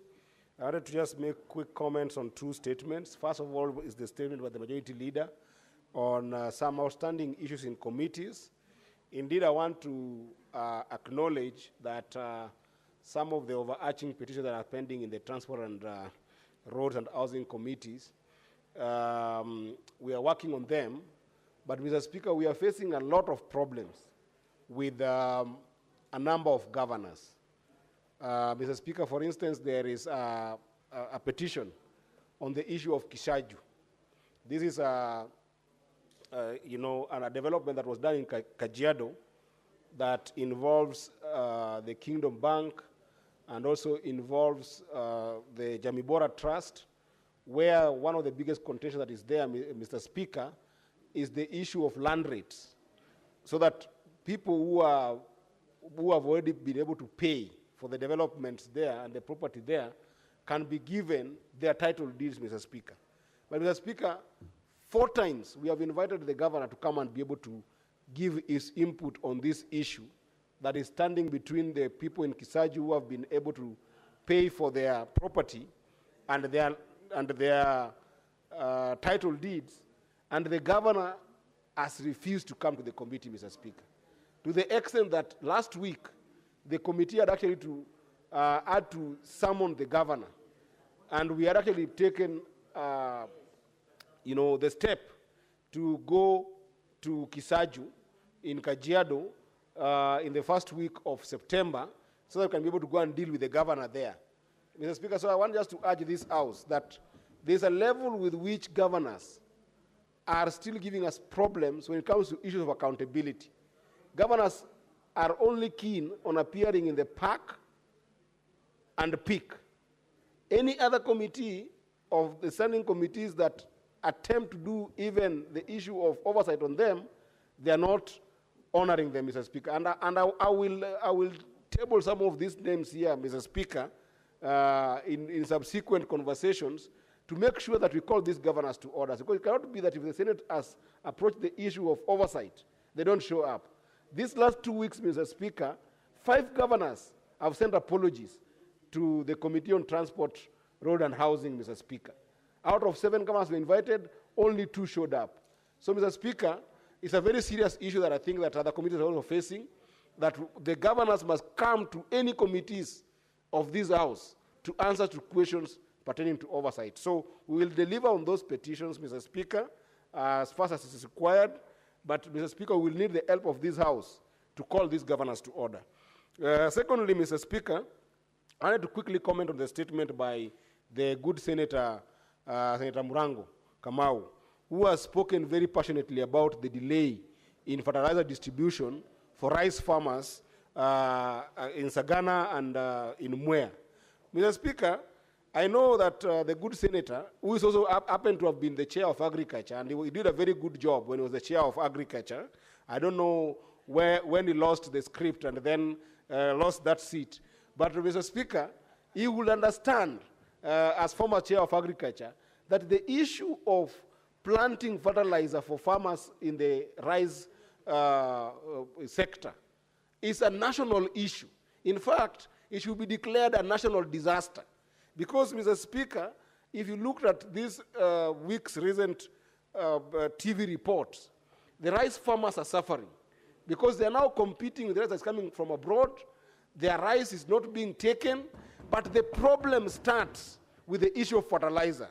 The triple super phosphate, which they call TSP, which is the fertilizer that they use to be able to plant, is not in the country currently, Mr. Speaker.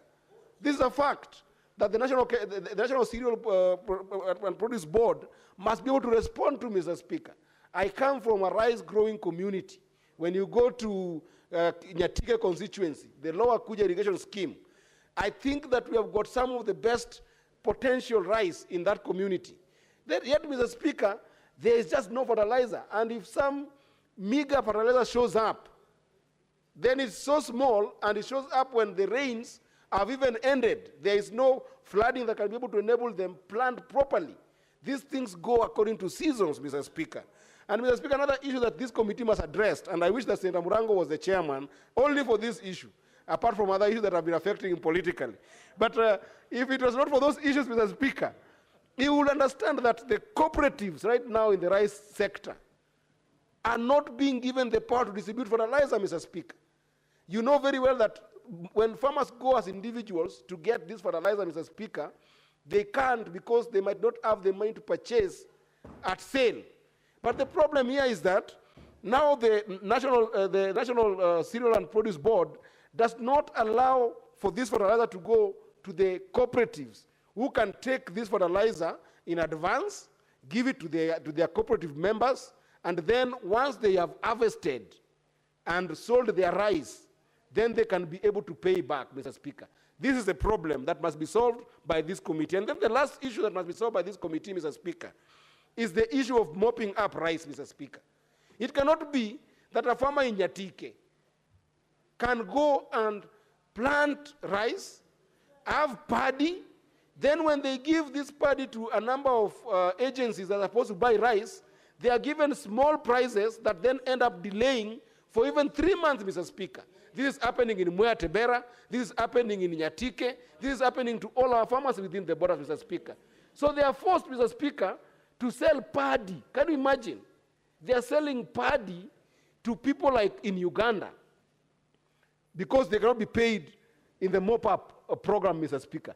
This is a problem that must be addressed, must be solved, because, Mr. Speaker, you cannot sell our rice to Uganda in paddy form so that even the husk that can be used as bagasse to be able to generate, biochar that can be alternative form of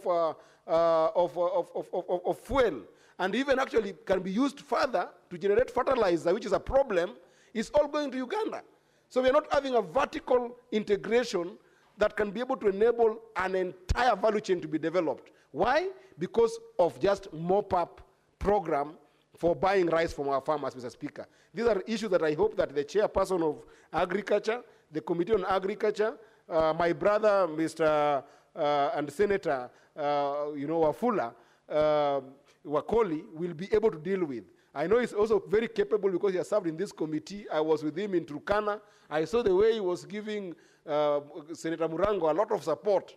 And now you are sitting on the seat, Senator Wafula. If this comes to you, please look at a way of addressing these three issues to make sure that just the same way the government has been able to enable us as a country not import maize and not import sugar, we have got no business importing rice in this country because we have got capacity of producing rice to the extent that we should be able to export and not import rice. With that, Mr. Speaker, I support this statement and thank you so much.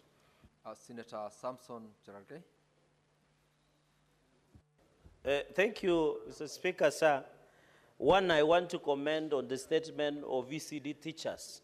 Mr. Speaker, as you are aware, the ECD teachers, there was SRC scheme of service, Mr. Speaker. It is unfortunate that the scheme of service of ECD teachers across the country, including Bomet, Nandi, Kisumu, Migori, Bungoma, among other 47 counties, Mr. Speaker, they are yet to get the SRC circular. Mr. Speaker, the SRC circular was very clear, including services. For example, in Nandi, Mr. Speaker, we are doing badly, and we are the mercies of God Almighty, especially for the ECD teachers. Because, Mr. Speaker, when you look at which was supposed to be implemented in two phases under the SRC circular, that was in financial year 2023-2024 and financial year 2024-2025. Mr. Speaker, when you look at Nandi, they are paying ECD teachers without stipulated allowance, Mr. Speaker. This is clear violation against the ECD teachers of Nandi County, Mr. Speaker. For example, teachers who are getting special salary, teachers 18,000 for certificate qualification and 24,000 for diploma, and Mr. Speaker, 32,000 for degree program. This is below the standardized SRC,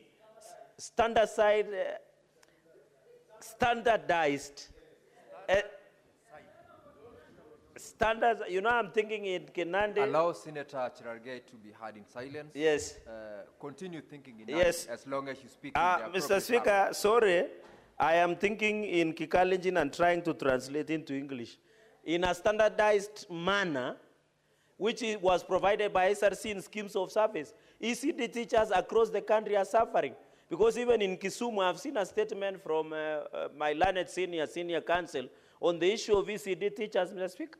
In Nandi, even in Nyamira, these governors are eating allowances meant for even ECD teachers. Mr. Speaker, where do you have a courage to eat ECD teachers' salary and allowances, Mr. Speaker? Like what is happening in Nandi, it is so shameful.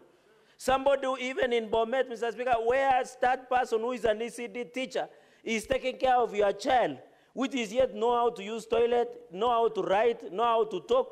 Mr. Speaker, which courage do you have? Mr. Speaker, I saw the human resource audit that was tabled before this House, Mr. Speaker, that most of this wage bill that is going up is because of ghost workers. Yet the rightful ECD teachers, Mr. Speaker, who should get value for the money are not being paid. You have seen Nandi, they are paying 18,000 for certificate, which is way below. They are paying 24,000 for diploma, which is way below. They are paying 32,000 for degree, Mr. Speaker, without allowances that has been provided by SRC. Mr. Speaker, if we had a functional EACC, Nandi County government, Mr. Speaker, led by governor, should have been held accountable, including Nyamira and even Kisumu, Mr. Speaker, so that our ECD teachers can get value for what they are doing. And I'm happy the Senator Ogola, who is a distinguished teacher, she is getting fired up, Mr. Speaker, because I am defending teachers, Mr. Speaker, especially the ECD teachers, Mr. Speaker. So on the issue of ECD teachers, Mr. Speaker, and also the chair of agriculture, Mr. Speaker, is a distinguished teacher, Mr. Speaker, which teaches Kiswahili Sanif, Mr. Speaker. So there are many teachers, even my teacher of law, Professor Tom Ojenda, Mr. Speaker, knows that the value of a teacher, the greatest teacher of all time is Jesus Christ, for all of us who are believers. Secondly, Mr. Speaker, on the issue by Senator Muma, because I'll just make one or two comments, I agree we have Inua Jamii program. Mr. Speaker, it is sad that most of the wazes, who have served this nation with distinction, who have sacrificed, Mr. Speaker, including in Bomet, in Kirinyaga, Kagio, Mr. Speaker, and many other areas. They are yet to be registered under Inua Jamii program. I want to request that national government administration officers, NGAO, must move with speed and ensure that all wazee who are above 60 years, they must be registered under Inua Jamii program. I want to laud President William Ruto because nowadays, Mr. Speaker, as you are aware, Inua Jamii program beneficiaries are paid 2,000 shillings before the salary of civil servants are paid. And that is a significant point because they have sacrificed for the benefit of this nation, Mr. Speaker. So I want to appeal that we are ready as a Senate to partner with NGAO and the ministry concerned to ensure all old men and women, the vulnerable in the society, caregivers, are given opportunity, as Senator Muma has indicated in her statement. We want to take care. Mr. Speaker, they say if you want to measure a society, you see how they treat their vulnerable, not the rich or the wealthy. How we treat our vulnerable will be defined by the character and the value of a society, Mr. Speaker. Number 4, Mr. Speaker, on this issue of roads by Senator, that was read by Senator Ogola, courtesy of Senator Kisii, on the issue of Mr. Speaker, I want to thank the media. I have been asking questions about this expressway. I was shocked, and I'm happy the conflict of interest law has come into force. I was shocked, Mr. Speaker, that the running of Nairobi Expressway is linked to a former president, Mr. Speaker. We want to challenge EACC now that the Conflict of Interest Act is in place. The people who are siphoning money from Expressway, we must be told what. Mr. Speaker, you remember on many occasions, we have asked, Mr. Speaker, we have asked on many occasions, how much does Expressway through Moja Express are collecting, Mr. Speaker? You were shocked that the media were exposing the real people who are stealing from Kenyans, Mr. Speaker, through this expressway. Mr. Speaker, even when you drive around, especially during rainy season, Mr. Speaker, our roads, the drainage is so poor, it is so pathetic, yet Kenya Urban Road Authority, Mr. Speaker. Mr. Speaker, when you drive around Kilimani, you go to Jogo Road, Likoni Road, the back streets here in Kirinyaga, Mr. Speaker, you think you are somewhere in Karamonjong, Mr. Speaker, because the roads are very pathetic. Yet we have an agency called Kenya Urban Road Authority, Kura, read by somebody called DG Kinoti, Mr. Speaker. They must be called to order. We cannot be blaming the governor or the county government of Nairobi of poor infrastructure. Yet a lot of money is with Kura, Mr. Speaker. That is why I'm still of the position, and I wish the chair of roads was here, Mr. Speaker, that Kura and Kera must be disbanded so that that money is taken for county. We take an accountability from one shop, Mr. Speaker. Kura, there is a lot of corruption. Even if you look at this Nairobi, they only give one company to do roads in Nairobi. And that is why roads within Nairobi, within Kapsabet town, within Nandils town, within Mosoria town, within Homa Bay town, within Vihiga town, Mr. Speaker, and even Bungoma, where we were over the weekend, are in pathetic situation because they are being run by one agency. And that agency gives only to the proxy. I'm happy. The conflict of interest, and my brother, senior counsel, Senator Okongo Mugeni, who was my protege as the chair of JLAC, has enlightened me on the conflict of interest. We want these people to be fixed because they are giving their proxies, they are giving to their friends these contracts. They must be dealt with. And I hope my senior counsel will be careful as he engages on legal services across many counties, Mr. Speaker. Finally, Mr. Speaker, on the issue of Senator Murango, I agree that the issue of fertilizer, we must agree by November. Each and every Kenyan should be given opportunity to use fertilizer subsidized, Mr. Speaker. This money should be given to deserving farmers. Farmers in sugarcane, and I'm happy on God willing on Saturday we'll be in Kisumu, courtesy of Professor Senator Tom Ojenda, Mr. Speaker. I want to indicate that all farmers, the fertilized farmers, Mr. Speaker, in conclusion. Yes.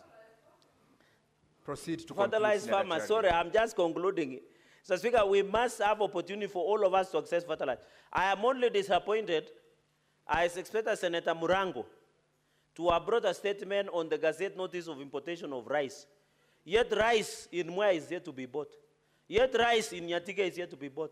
Mr. Speaker, I found that Gazette notice that was issued unfair, Mr. Speaker, to the farmers of Mwea, Mr. Speaker.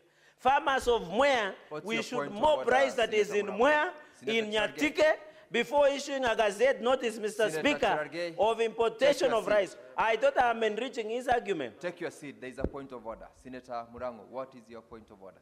Mr. Speaker, nadhani naunga mkono venye Senator Cherargei anaongea, lakini pia anafaa njue kwamba nilijaribu kuleta ombi lakini haikuruhusiwa na speaker. Kwa hivyo ni makosa kusema kwamba sijaleta ombi, na ndio maana sijalisoma siku ya leo, na ningeomba aweze kuweza kuongea kwa sababu nimemwambia ukweli mahali upo, Mr. Speaker. That is point of information. Thank you, Mr. Conclude Speaker. In in conclusion, under in 1 30 minute, seconds. Senator Cherargei. Yes, Conclude. under 1 minute. Thank you, Senator. Mr. Speaker, and with your understanding on the number one, allow him to bring that statement so that we can converse. Mr. Speaker, it is in bad faith to issue a gazette notice to import rice, for example. Yet we have a lot of rice in Mwea. Farmers are not selling.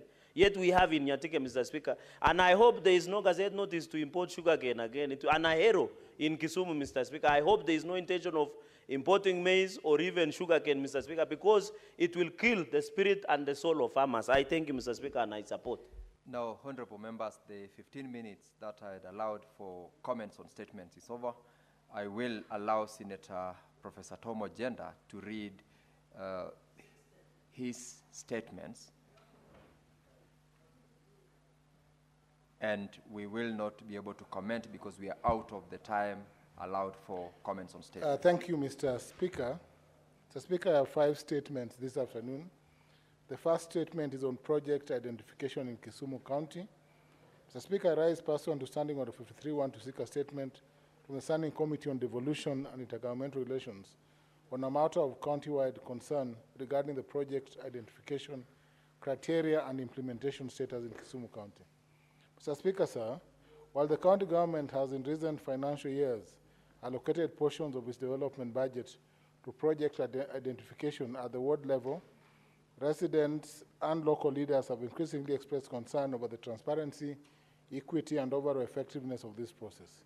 In the statement, the committee should address the following. 1, the total number of development projects undertaken by the county government of Kisumu from 2021 to 2022 to date, disaggregated by ward, including the responsible implementing departments. 2, the criteria and procedures used to identify and prioritize projects at the ward level and whether the criteria consistently applied across all the 35 wards. 3, whether public participation forums were held in each ward prior to project selection and budgeting, including how the community views were documented and incorporated into the final decisions.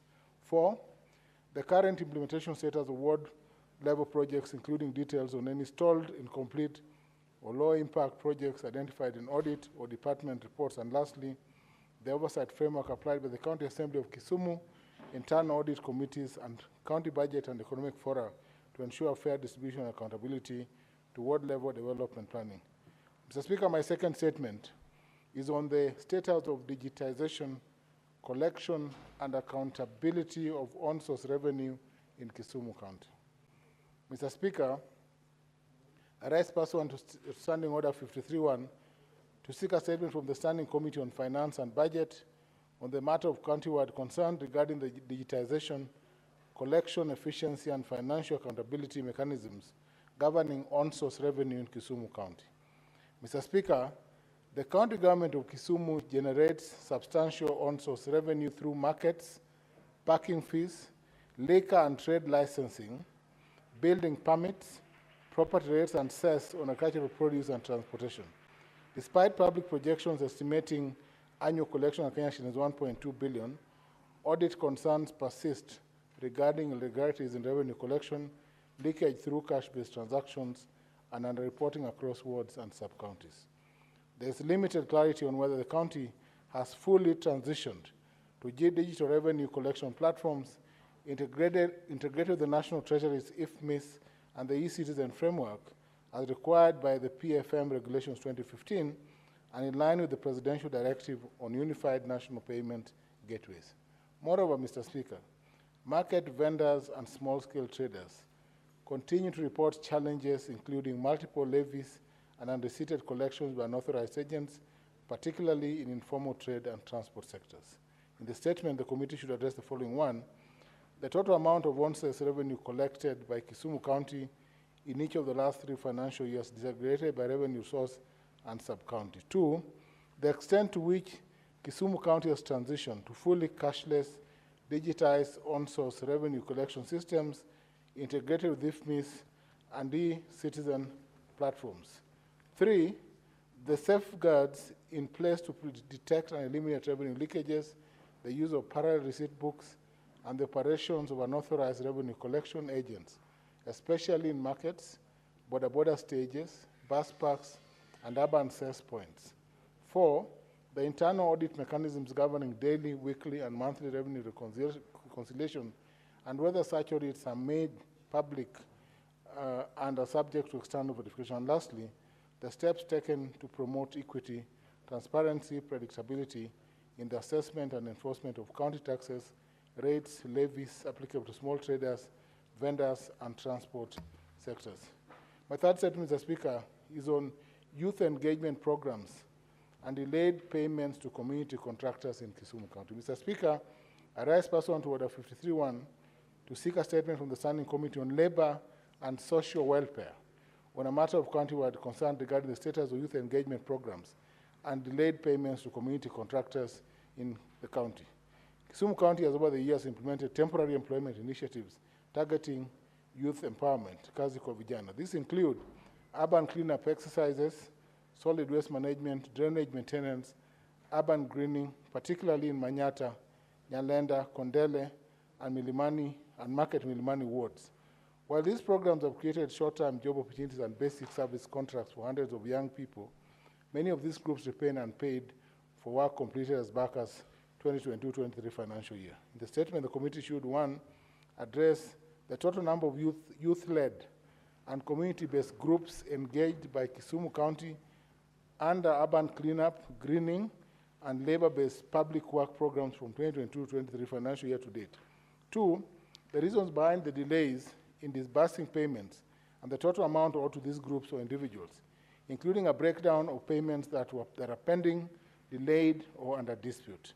3, whether the county government of Kisumu has established clear and transparent frameworks for engaging and compensating youth in such public work programs, including the use of written contracts, defined payment timelines, and grievance redress mechanism. Lastly, the measures put in place by the Ministry of Labour and Youth Affairs in coordination with the county government to resolve delayed payments and ensure sustainability of youth economic empowerment initiatives in the county.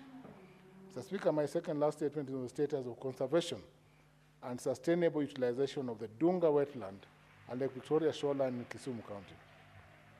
Mr. Speaker, I rise pursuant to Standing Order 53.1 to seek a statement from the Standing Committee on Land, Environment and Natural Resources on a matter of county-wide concern regarding the status of conservation, land use regulation, and sustainable utilization of Dunga wetland and the adjoining Lake Victoria shoreline within Kisumu County.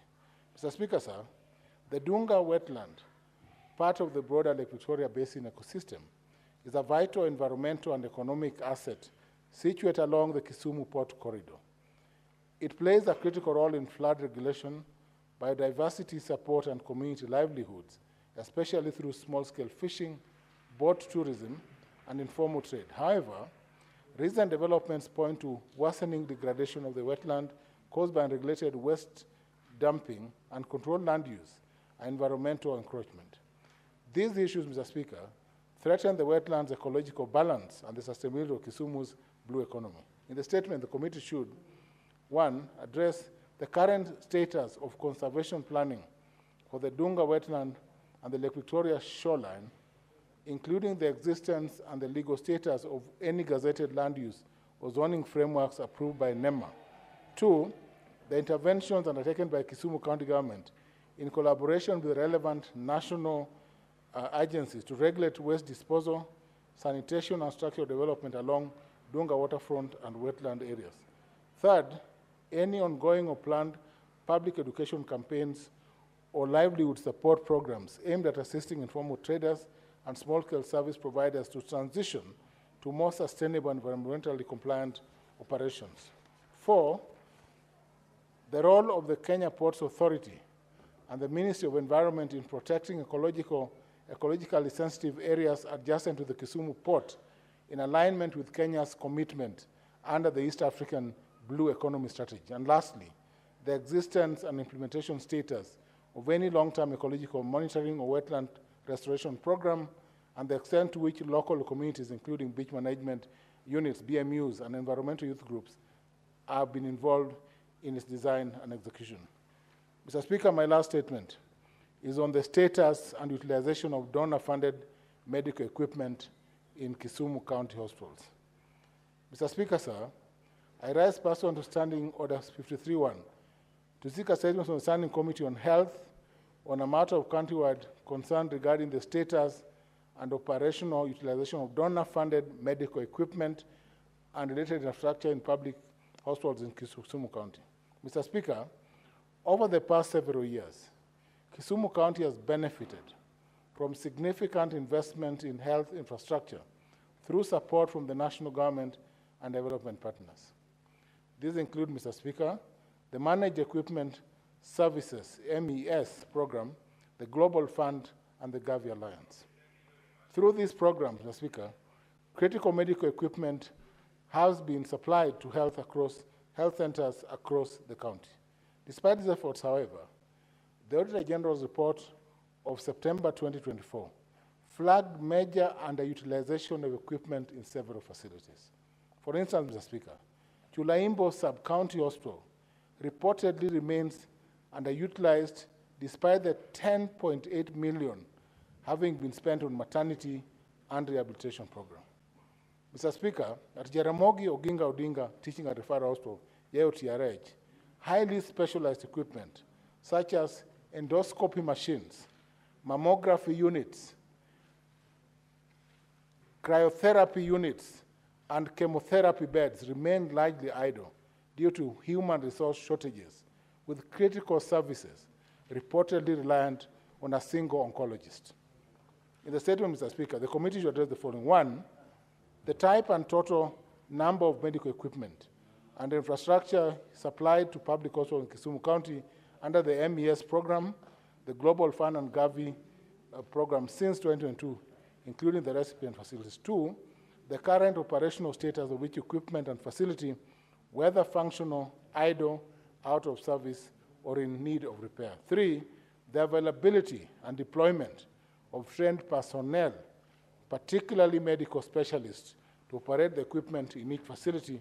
Four, the existing frameworks for maintenance, insurance, and technical support for the equipment, including information on any standing service contracts. And lastly, Mr. Speaker, measures being undertaken by the Ministry of Health in collaboration with the county government to ensure the full and effective utilization of donor-funded medical equipment and infrastructure. Thank you, Mr. Speaker. Thank you, Senator Professor Tom Agenda. Honorable members, I had directed that I'm not going to allow any additional comments on the statements read out.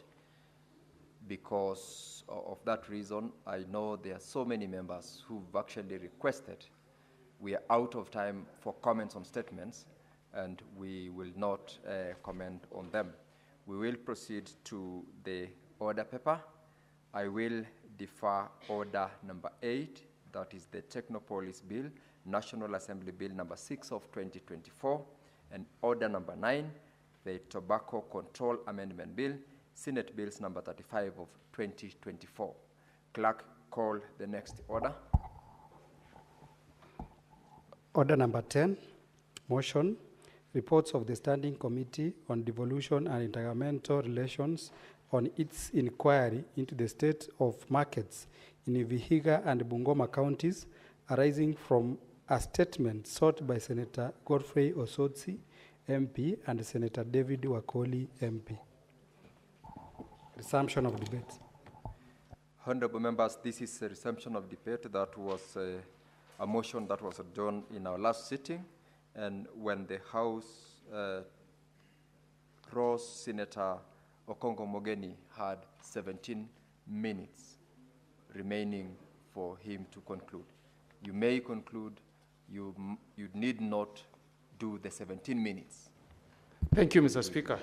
Mr. Speaker, my time ran out when I was giving an example of what the situation looks like. The situation in one of my markets in Nyansiongo. Because, Mr. Speaker, just to recap, the committee that was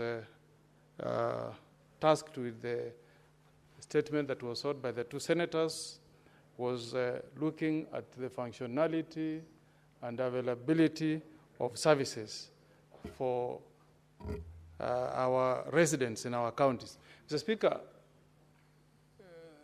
the situation is deplorable in virtually all our markets in the country. I was giving you, Mr. Speaker, the case of Nyansiongo Market, which is on a major highway, Mr. Speaker.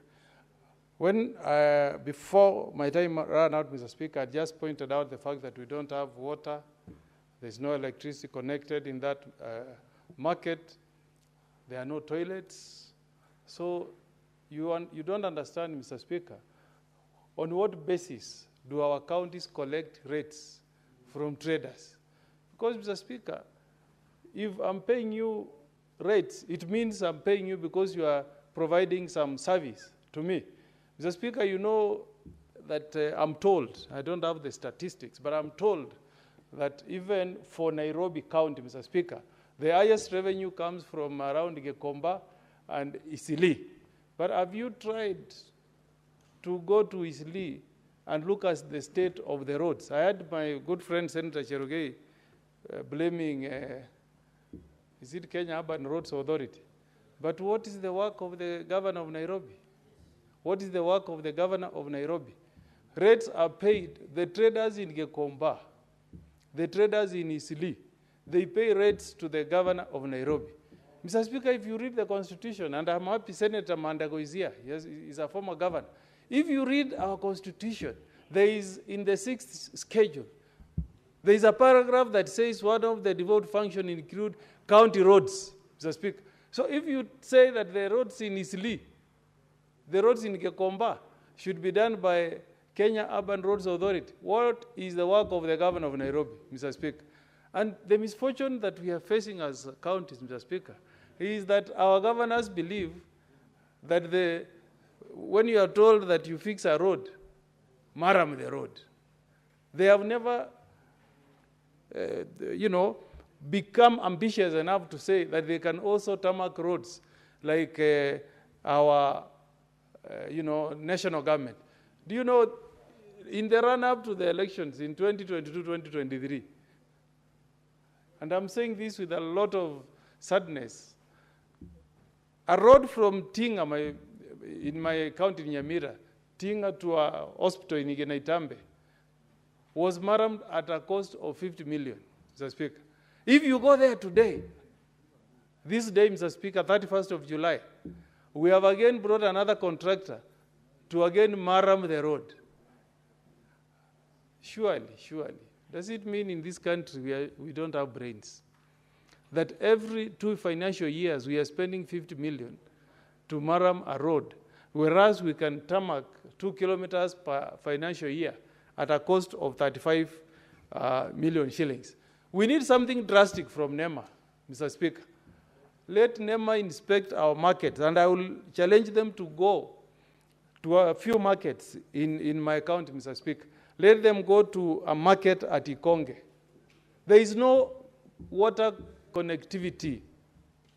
Piped water connected to toilets, none, Mr. Speaker. Now, if you get waterborne diseases in some of these cities, it will wipe out so many people from those counties, Mr. Speaker. If you go to a market like Kebirigo, Mr. Speaker, we do, the trade of selling cows along the highway, the Kisii, Nyamira, Ikonge highway. We don't have a designated market. If you go to Kebirigo market on a Tuesday, Mr. Speaker, cows are being sold on the roadside, Mr. Speaker. Just imagine if a truck lost control and rammed into traders in that market, it will be a disaster. You go to Ikonge, our last market before we connect with our neighbors in Kericho, cows are being sold by the roadside, Mr. Speaker. What is my good friend, the governor of Nyamira, doing? He has been in office 13 years, since the birth of devolution. Governor Amos has been the face of devolution in Nyamira, Mr. Speaker. But there is no designated market for us to sell our cows in Kebirigo, in Ikonge, Mr. Speaker. Garbage collection. Mr. Speaker, I don't know where money being given to us by Floka is going, Mr. Speaker. And I think, Mr. Speaker, it's high time that we commissioned committees in all our 47 counties, different committees, not just SIPAC or the committee chaired by my good friend Ososi. We need committee, even the Committee of Environment. Let it go to our counties and audit the sanitation situation in our counties, Mr. Speaker. You go to Keroka, and Keroka is a famed market, Mr. Speaker, shared on one side by Nyamira, 3/4 is on Nyamira, Mr. Speaker. You go to Keroka, Mr. Speaker, there is garbage all over, Mr. Speaker. Yet Floka is giving us money to improve sanitation in our counties, Mr. Speaker. Can you imagine the shame we are carrying as people of Nyamira, Senator Cheragei? Nyamira is one of the only 3 counties, 3 in the entire Republic of Kenya, only 3, Mr. Speaker, that have not connected piped water to even one household. Can you imagine, Mr. Speaker, that in the county of Nyamira, we are only among the 3 counties where no citizen has walked to the county government of Nyamira, applied and paid to be connected with piped water. Can you imagine, Mr. Speaker? Whereas in Nairobi, in Kiambu, in Muranga, citizens go and pay, and the county governments connect them with piped water, Mr. Speaker. We must have a serious conversation. Why did the Constitution say that water as a function is devolved if we cannot connect our people with piped water, Mr. Speaker? The other day I was at home, Mr. Speaker, and I met a delegation from one of the wards. I think that was from Nyansiongo ward, Mr. Speaker. And they were giving me an example that the county government came, drilled a borehole, then they disappeared. No electricity connected, there is no tank, no water pump, and the most critical aspect is to connect water. Senator Cheragei, you have piped water in your house, in Nairobi. Murango, you do. That's what we want our people to have also, Mr. Speaker. When you drill a borehole, Mr. Speaker, you should connect the pipes to homes, put meters, and challenge the consumers to pay you fees for water consumption. But if you just drill a borehole and leave it there, and the wananchi are not getting services, Mr. Speaker, what value is devolution to our people? So I am asking the committee, if you want to go and see for yourselves, and I'm going to urge one of the committees to visit you go to a place called Nyando Chibere in Nyansiongo ward. A borehole has been drilled, but no value. The auditor tells you no value for money because the water has not been connected to homes, Mr. Speaker. You go to again another borehole in Kituru Masaba, drilled, but there is no connection to homes. Lighting. I can see the committee say they went to various markets and they confirmed that there is no lighting. That is the norm. In some of our counties, Mr. Speaker, a market called Isinta in North Mogrango. That is the constituency of my good friend, Governor Nyaribo, Mr. Speaker. We have street lights, but I'm told the county government of Nyamira has not paid electricity bills, Mr. Speaker. So the street lights are installed, but they don't bring any benefits to the people. Because the only way you can benefit from electricity is if at late hours of the day, they can be switched on and you continue doing trade, maybe up to 9 p.m., Mr. Speaker. But we are not getting these benefits, so, Mr. Speaker. So we really want to appeal to our good friends, our governors. Please, please, don't shame devolution. Kenyans had a dream of devolving power and resources and services, Mr. Speaker. The only way you can make Kenyans to be proud of devolution, Mr. Speaker, is if you provide these services, Mr. Speaker, to our people, especially the poor traders, Mr. Speaker, in our markets. In conclusion, Mr. Speaker, I hope this committee, Mr. Speaker, can pick, let's even pick 3 counties, and I will wish Nyamira to be one of them, Mr. Speaker. We do a visit to our market, Mr. Speaker, we do a report, and then we come and name and shame the ones who are not performing, Mr. Speaker.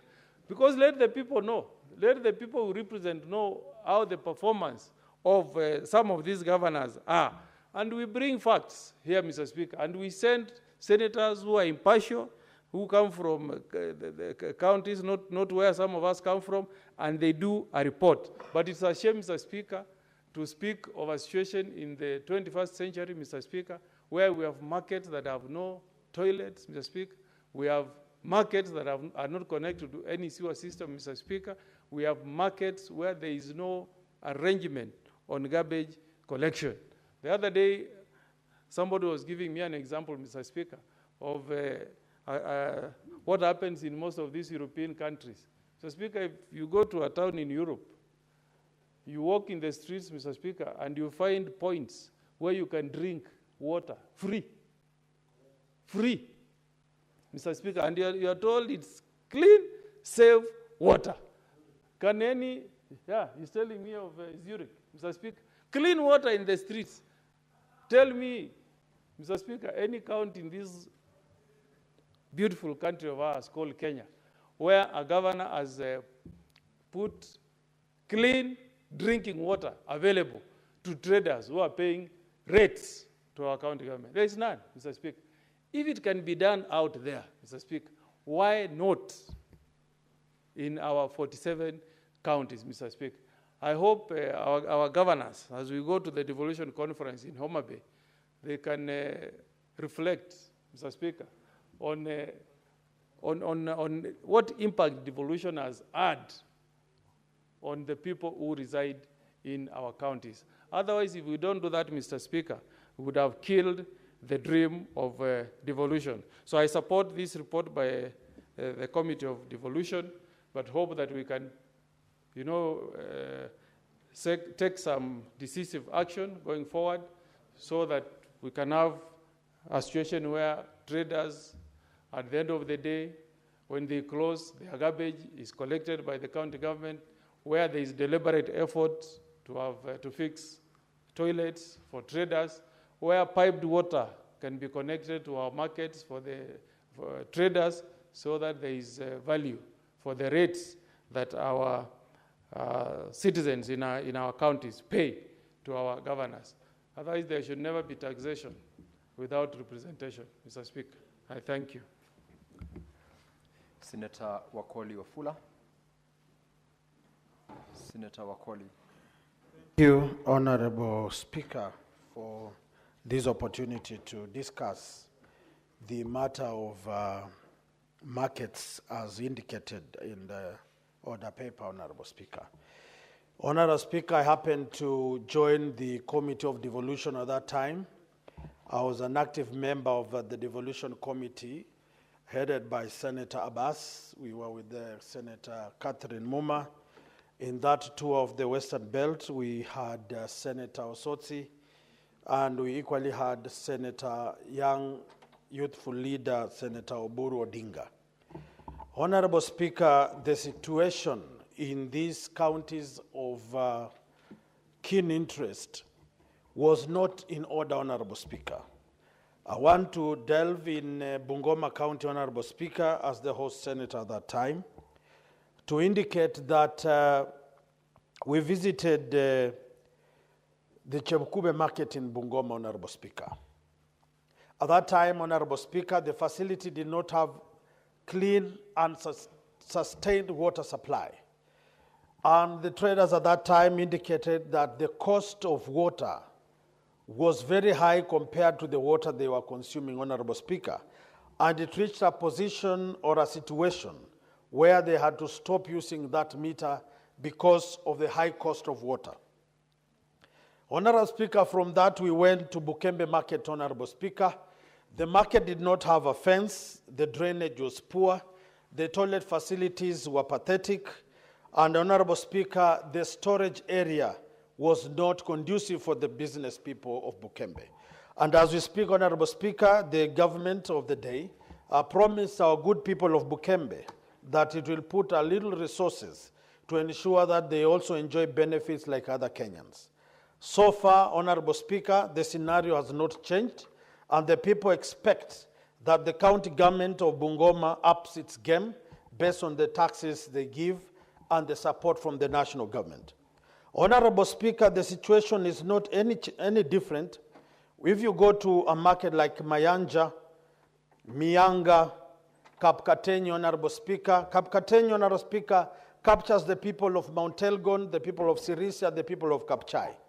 That market, Honorable Speaker, has numbers of traders, but the toilet facilities are pathetic. The water supply in Kapkatenyi is not enough, Honorable Speaker. Honorable Speaker, the environment within which the market operates is not conducive for the taxpayer, Honorable Speaker, to do their business. And as you will see the recommendation of the committee, it is demanding that these places up their game and the county government do the best they can. A market in Kandui, Honorable Speaker, called Dorof is equally in dire need of attention. Honorable Speaker, what we are simply saying, that the Committee for Devolution in itself has the desire to see change.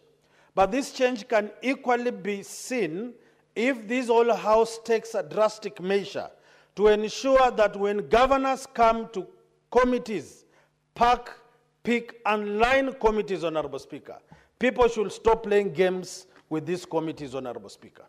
Because when you look at the taxes that these towns give versus the services the markets receive, Honorable Speaker, is immoral for us as a Senate to say that the county governments, wherever we come from, are doing justice to the traders of the counties we come from.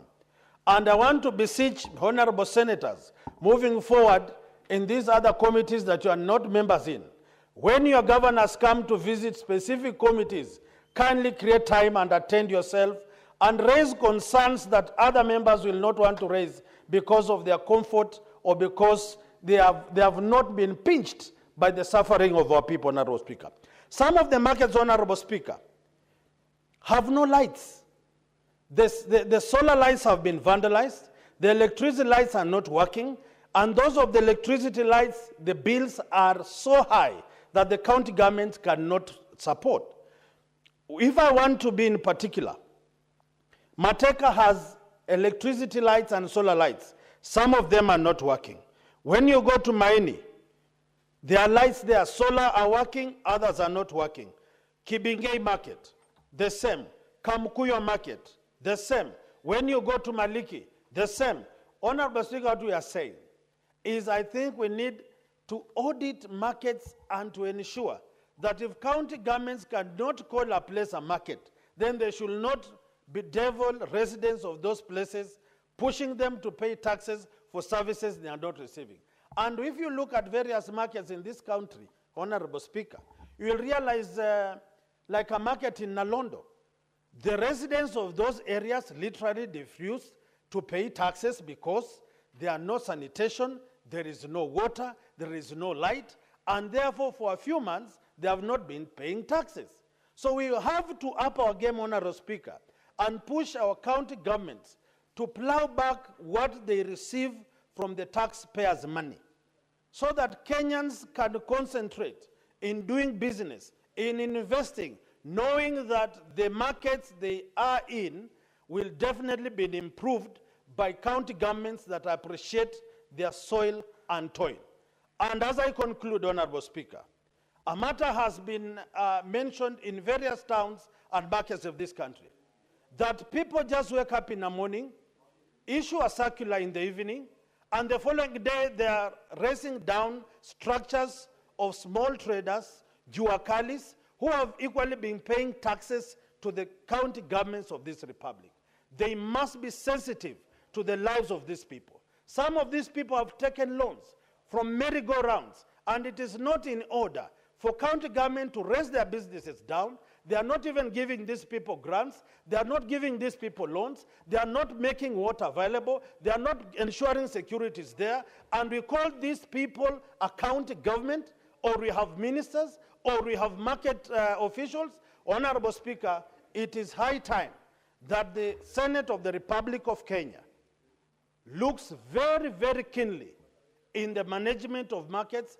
And as per now, Honorable Speaker, you realize that we have emerging zones or areas now called municipalities. Now, if markets are not, they are not able to manage markets and trading centers, will they be able to manage municipalities? Getting billions from World Bank. How are people participating in ensuring that the municipalities and the markets within municipalities are up to standard? Honorable Speaker, I look at municipalities and markets as a cash cow of a few people in this country. And we must raise to the occasion and fight for the common trader, the common mamamboga, the common boda, the common retailer in our markets, to ensure as they do business, they enjoy doing business and paying taxes to Kenyans. For those few remarks, I want to support the report, and I also want to encourage Honorable Sotsi also to tell Kenyans what we saw in Vihiga, what the people are crying of, what the people are pleading the Senate to do, because they believe in Senate, they believe in our capacity, and we assured them that we will work with them to make our counties great again. Thank you, Honorable Speaker. I support the report. Thank you, Senator Wafula. Your last comment, I hope, was not bordering on influencing the comments that Senator Osotsi will say as regards the report on the county that you referred to. But we'll wait and hear. Senator Olekina, it's your turn to comment.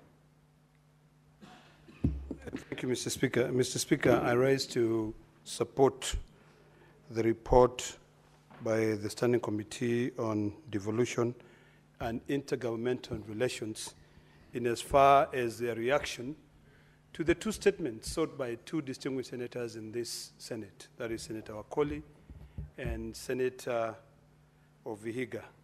Mr. Speaker, it is embarrassing, and I have to begin by saying it is absolutely ludicrous when it comes to a point where the people we fight so much for, the county governments, to be able to get money, end up collecting on-source revenue. But when they collect on-source revenue, they don't convert that money into services, leading to boycotts by traders because of lack of basic services like sanitation, water, security in their markets. Mr. Speaker, it really begs the question, why are we here then? Why are we fighting for these traders? Why are we fighting for these county governments? To make money, to get money. Every so often, when we have business in the order paper that revolves around division of revenue, all of us are here. And we are diligent in making sure that we fight for our counties to get money. Mr. Speaker, I don't know when we are going to teach these governors to run counties as if they are businesses. They need to get business 101. When you talk about business, you have to look for profit. And the only way you can make profit is by ensuring that you've got the following factors. One, you've got your environment of business being perfect. Number two, you've got the after-sales, services. Now, in this case, you expect traders to be able to collect money to pay you taxes. But you don't give a hoot about their toilets. You don't give a hoot about their security. Where are we going? Sometimes I wonder whether we just do things for the sake of doing them to appear as if we are doing. One of my biggest pet peeves, Mr. Speaker, has got to do with constructions of markets by the Ministry of Housing and Urban Development, yet with this program funded by the national government, but the markets are not being utilized and they are not being completed. A couple of days ago, I raised a serious concern with the powers that be, including also the Ministry of Housing, that in Narok County, we spend 1.3 billion shillings from the national government. 2 markets were built, one in a place called Suswa. I'm sure you know Suswa. The next one was in Tulele. We went there with the president and launched those markets. But until today, those markets have not been operational. You know, when I sit here and I listen to the problems of Luanga, and I listen to the problems of Vihiga and what do you call this county that my friend comes from? Bungoma. I say, we have different problems. The problems that I have now for Narok County is that the markets were completed, the markets are good, it's only small things, stalls being put in, people being allocated for the traders to live in good conditions. It is like we are cursed, Mr. Speaker. We like to operate in very shoddy environments. On Tuesday and Saturday, if you take the road to Narok, you'll be shocked. On Wednesday, if you take the road to Narok, you'll be shocked. In Suswa, people, you know, it's littered with a bunch of people, traders on the road, yet there's a beautiful market, which is just a white elephant project there. It's embarrassing. You know, I'm livid. I want to see things change. You call, you make noise, you raise concerns, you know, but sometimes you're just like, what are we doing? You see a toilet being constructed, and it goes 2 financial years. The county needs to lift, it needs to pull up its socks when it comes to the issue of completing projects. The national government also must do the same. Because why do we spend 1.3 billion shillings to put up 2 beautiful markets? And then there's a wrangle between a few people on who is going to be the trader there. Then why did we build them in the first place? So, Mr. Speaker, these are the kind of things that we need to investigate. You know, I appreciate the work done by this committee, but does it stop here? Does it become a motion where we sit down? When I came here to this Senate, I was told that Parliament pronounces itself through motions and bills. So this motion, we must pronounce ourselves. We must follow through. You know, I really would have loved to see us having an implementation committee.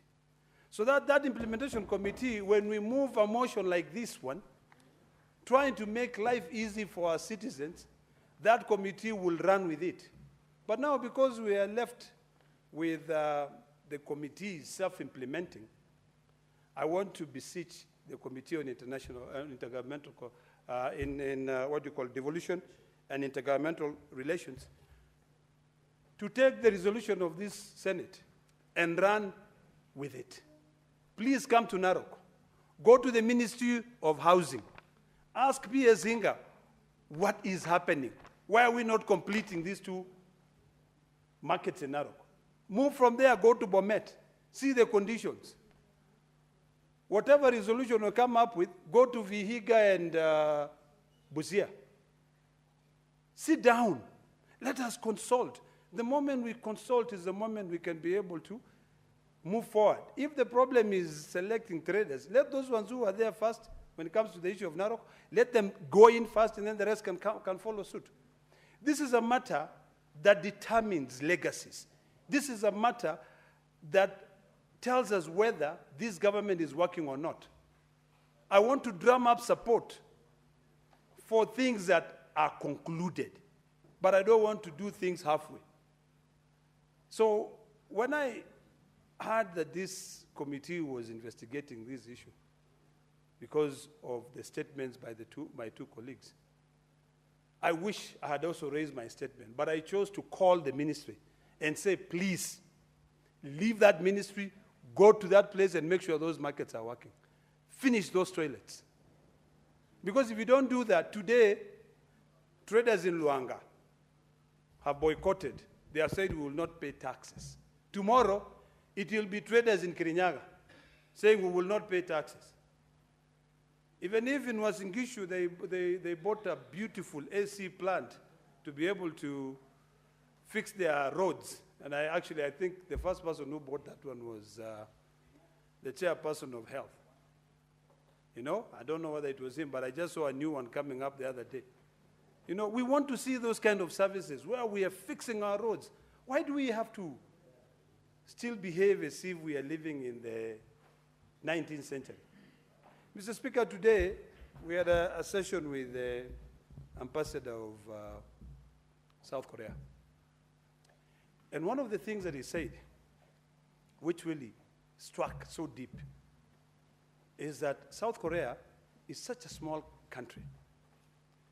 You can take South Korea and fit it into Kenya 5 times. 1, 2, 3, 4, 5. They have the same population as we have here, around 56 million people.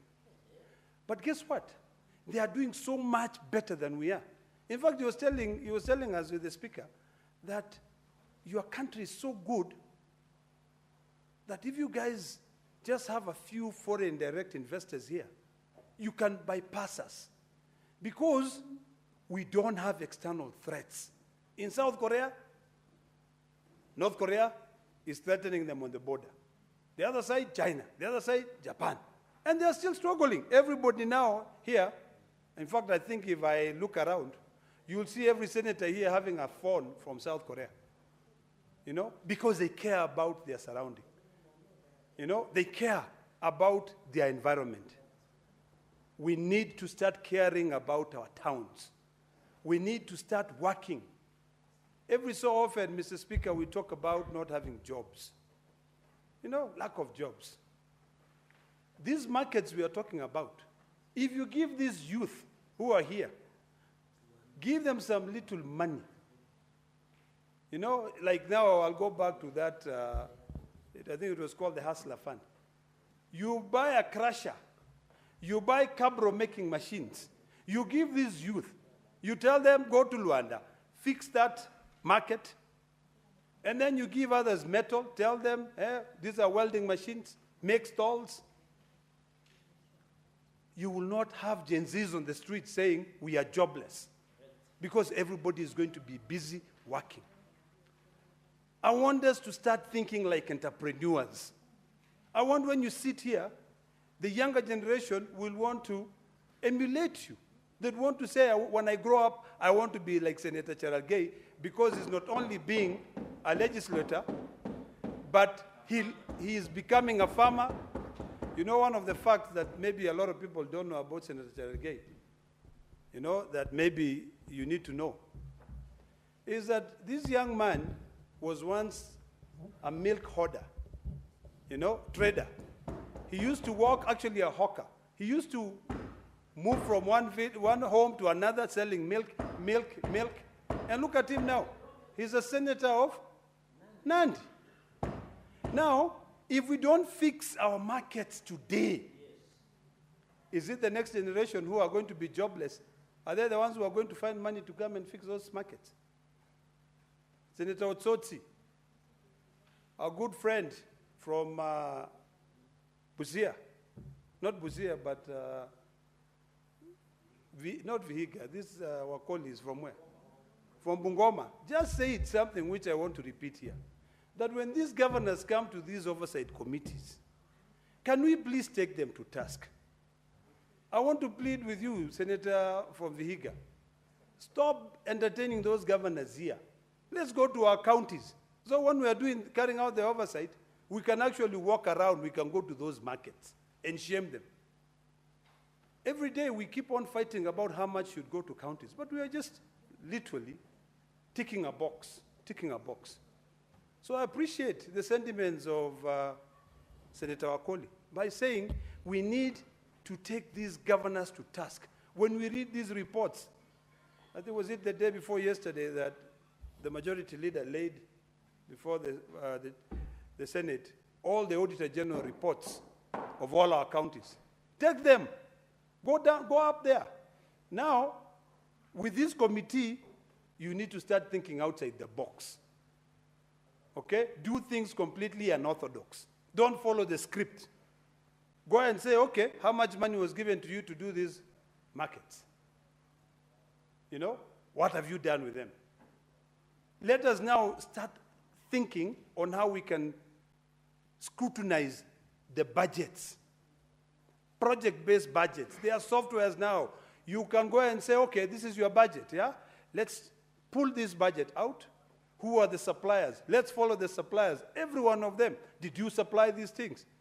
Yes, if they did supply, they paid taxes. We can follow through. You follow the money trail. And by doing so, we will bring change to this country. But today we will not bring change because so long as there's a budget, even before that budget has been implemented, some other people go and sit down and say, we need a supplementary. So you negate the importance of your annual development plan, your account integrated development plan. So you just come up from nowhere and start saying, let us do this. We'll do that. We need a supplementary budget. I would rather you say, we budgeted for this. We did not have the funds to be able to develop this market. But in the next financial year, we will follow through. What we did not finish, we complete. I would rather you sit down, you carry out public participation, and engage the citizens on the importance of planning. By so doing, we will change our country.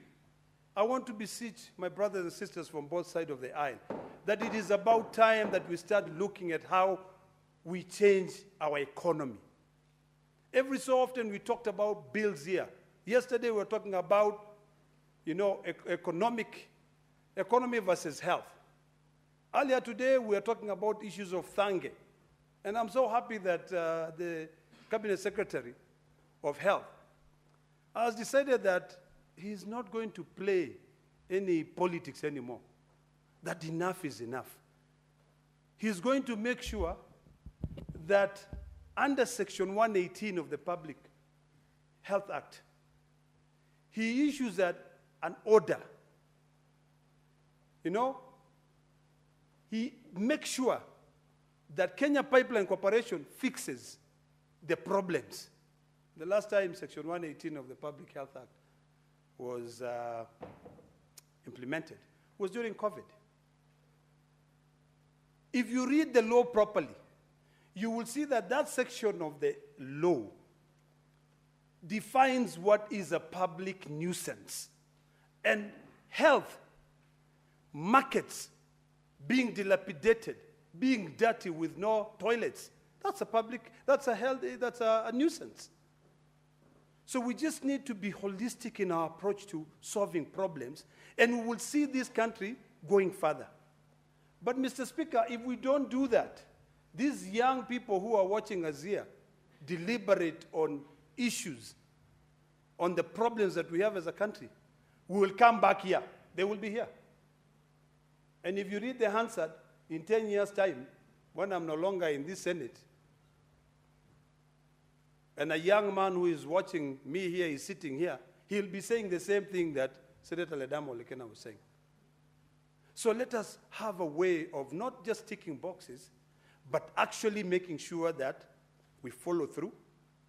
And I do hope that Senator of Vihiga and Senator of Bungoma, you will not just raise a statement and you end here. Let us go and implement. Let us all go there, join those traders, because there's really no sense in you charging traders taxes and you don't even bring them simple things as water. Mr. Speaker, I support. Senator James Murango. Asante sana Mstahiki Spika. Kwanza ningetaka kuhusishwa na kuunga mkono ripoti ambayo iletwa na kamati ya ugatuzi, na niseme ya kwamba soko ama masoko ni kiungo muhimu sana wakati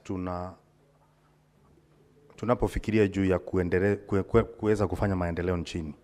Lakini Mstahiki Spika, pia mahali nimetoka Kirinyaga kuna changamoto ya soko moja ambayo inaitwa soko la Kutus, ambapo wale wakala ambao wanauza ng'ombe na kuku walitolewa mahali walikuwa wanauzia kuku zao, wamepelekwa mahali pengine shambani, hamna choo, hauna maji safi ya kunywa, na hata ni kama shamba tu.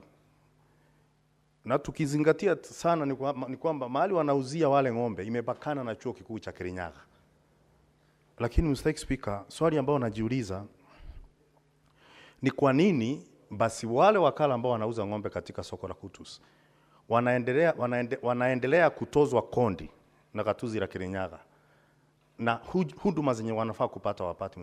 Mr. Speaker, Mr. Speaker, wakati mangavana anachaguliwa, mojawapo ya kigezo ni kwamba lazima uwe na shahada, lazima uwe umesoma. Lakini nimekuja kugundua ya kwamba pia kuna wengine wanashindwa na mambo ambayo hafai kushindwa nayo. Na ndio maana nimekuja kugundua ya kwamba hata vyuo vikuu vina wajinga, ndio maana kuna mtihani. Kwa sababu Mr. Speaker, jambo kidogo sana kama ya kujenga choo, unapata gavana mzima umekaa pale miaka si hamba, bado wafanyabiashara wanaumia. Na wakati unaenda kusema kwamba unataka kupewa kura, na tulizunguka, ni mambo mengi sana uliahidi wale wakazi, na ndio wakakuchagua. Mr. Speaker, unajua sisi kamati ambazo tulizoko hapa, nataka niunge mkono mambo ambayo imesemwa na Orekina. Senator Mandago, what's your point of order? Take your seat, Senator Murango. Asante sana Mr. Speaker. Nimesimama kulingana na kanuni zetu za kudumu 105. Je, ni sahihi seneta wa Kirinyaga, Senator Murango, kusema mtihani ambazo zinafanyishwa wanafunzi kwenye vyuo vikuu ni kwa sababu kuna wajinga katika vyuo vyetu vya masomo? Mheshimiwa Speaker. Senator Murango, could you expound on that point of order? Give him the microphone, clerk.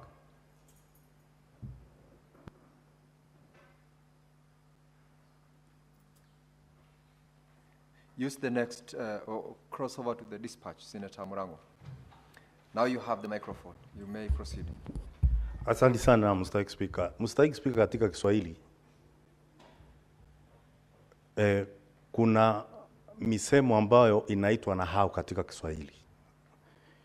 Na wakati nahau hutumika mahali ambapo unataka kumaanisha kitu kile huwezi kumaanisha moja kwa moja.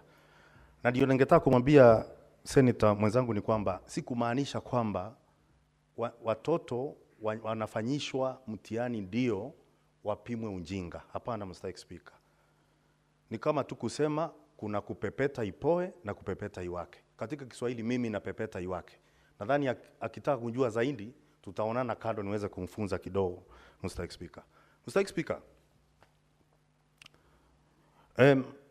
nilikuwa nasema ya kwamba nimeona wafanyabiashara wakiumia na wanatozwa kondi katika soko ambalo halina huduma Mr. Speaker. Lakini pia zile kamati tuko nazo hapa, hatufai kuwa sisi kila wakati si walalamishi. Na kwa sababu kesi ya nyani huishia shambani, wale mangavana mahali watakuja baadaye ni hapa katika jumba la Seneti. Kwa hivyo sisi ndio tunafaa tukate kauli na tuondoke tuende tukatafute na tuangalie zile kazi inafanywa na pesa ambazo wanapewa wale mangavana. Mr. Speaker, katika kamati yetu ambayo ni ya mazingira tuliweza kwenda Busia siku moja kuangalia tetesi ambayo ilikuwa imeletwa hapa na Senator wa Busia Omtata, ambalo ni bwawa ambao lilikuwa limechimbwa na takribani milioni 24. Ukiangalia katika zile stakabadhi ambazo tulikuwa tumeletewa pale katika kamati tukiwa tumekaa hapa Seneti, na ukifika kule mashinani kuangalia ile kazi ilikuwa imefanyika, zilikuwa vitu viwili tofauti sana. Mr. Speaker, mwenye akona ujuzi, hata kama ni mkulima ungejua kwamba kile tulipata kule hata milioni 5 haingeisha kuchimba kwa sababu ilikuwa ni shimo, haikuwa ni mbwawa. Lakini tulipoletewa stakabadhi zilikuwa zinametameta, zilikuwa tamu kusoma, lakini ukiangaliwa jedwali na zile matumizi yalikuwa ambayo ilikuwa imenakiliwa katika zile stakabadhi ni kwamba walikuwa wametumia milioni 24. Kwa hivyo Mr. Speaker, kinachosemwa hapa na ukienda mashinani vitu mbili tofauti kabisa, Mheshimiwa Spika. Na ningeambia pia gavana kwamba wakati tunaomba kura ni vizuri pia vile tunaambia wananchi tufanye. Kawaida wananchi ndio wanatupandisha ngazi. Na unajua anayempandisha mwenziwe ngazi ndio upigwa mateke menoni, kwa sababu wewe ndio uko chini mtu anapopanda. Na wakifika kule juu wakati mwingi wanakula matunda, wananchi wanapata maganda.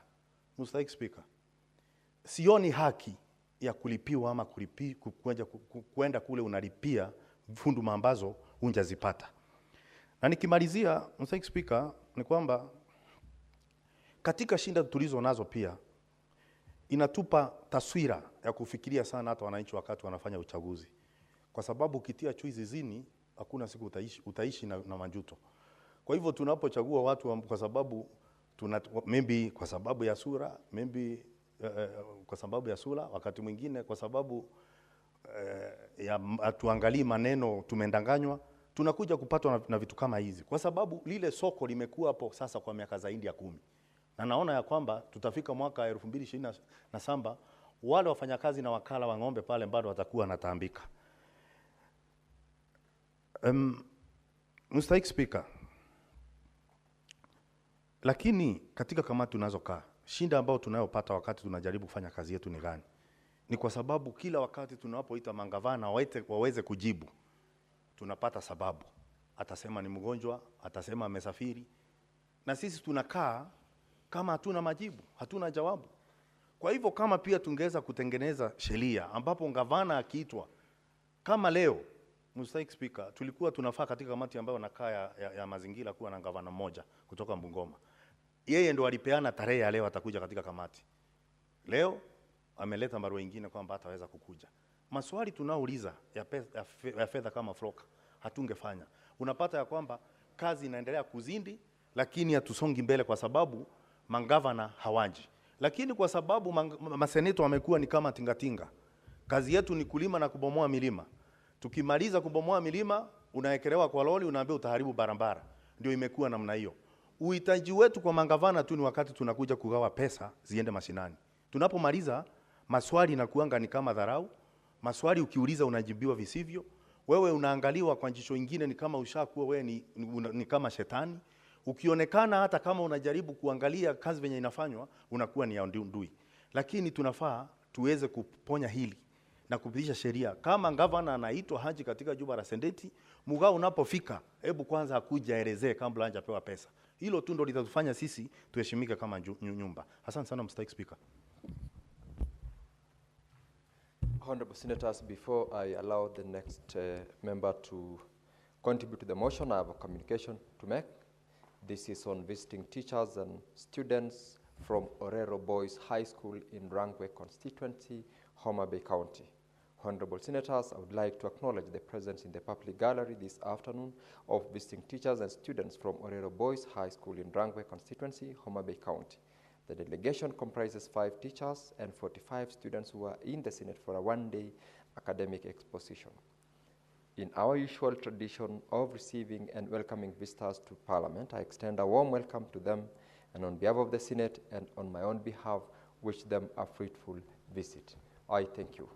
The Honorable Senator from Homa Bay, Senator Kajwang, is in the House. I'll give you under 1 minute to welcome this delegation. Thank you, Mr. Speaker. I join you in welcoming the boys from Orero Boys. This is the best school in my county. In the last exams, they posted the best performance. And it was not just for 1 year. It has been consistent over the years. Mr. Speaker, I joined the boys during their prize giving day, and I'm extremely proud of them. When we were there, we encouraged them to continue working hard and made it clear that leadership is not only about being a senator or an MC or an MP. You can be a leader in the medical profession, in the legal profession, and in the other professions. And Mr. Speaker, a lot of Orero old boys are doing extremely well in diverse professions. I want to encourage and I want to congratulate them. And when you go back, please pass my regards to your principal, my friend, Mr. Dickens Bula, the entire teaching fraternity, and especially the boys, the ones that we danced with that song of slashing people. I've just forgotten its name. Mapangale. You can trust Karen Nyamu to remember. We danced Mapangale with the boys. We had a nice time.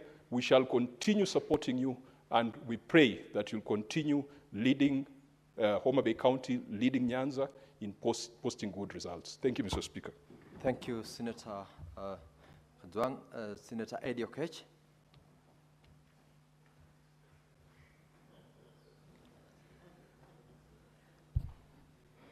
Mr. Speaker, thank you for giving me this opportunity. And also, may I take this opportunity also to thank amazing senators for their industry in the visit that they had, majority of it in the Western Kenya region. Mr. Speaker, perhaps you might not know, but I actually studied in the Western Kenya region. I'm an alumni of Friends School Kamusinga, which I'm very proud of, having been educated there and having been nurtured by the waters of FSK and under the leadership of Ambassador Simon Nabukwesi, who taught us a lot of things. And it is always very, very inspiring when you see a report capturing places like Kamukuywa, places like Kimilili, places like all the Kandui areas that these are places that we went through sports. And, the senator of Bungoma will tell you that some of the produce that we see in this country, if you think about top 10 fresh produce, agricultural produce that you see in this country, certainly that region is the hub that feeds the nation. Of course, that also trickles down all the way to the regions of Nyanza, Homa Bay County, all the way to Migori County, not negating other places that also are feeding the country. So this is a very good report, and it's a good report in the sense that it touches at the core of our economy strength, Mr. Speaker. Strategic transformation of market infrastructure is indeed the only way you can be able to revitalize this economy, because any kind of produce that we are consuming in this country must find itself across our markets, Mr. Speaker. In Migori alone, Migori County, where I come from, the major markets that we have in Migori County, if I don't talk about the smaller markets, which, Mr. Speaker, we call Aswekra, from where I come from, but from where the Senator of Homa Bay comes from, they call it Chumbo. The smaller markets that women go to and try and sell by sitting on the stones by the roadsides.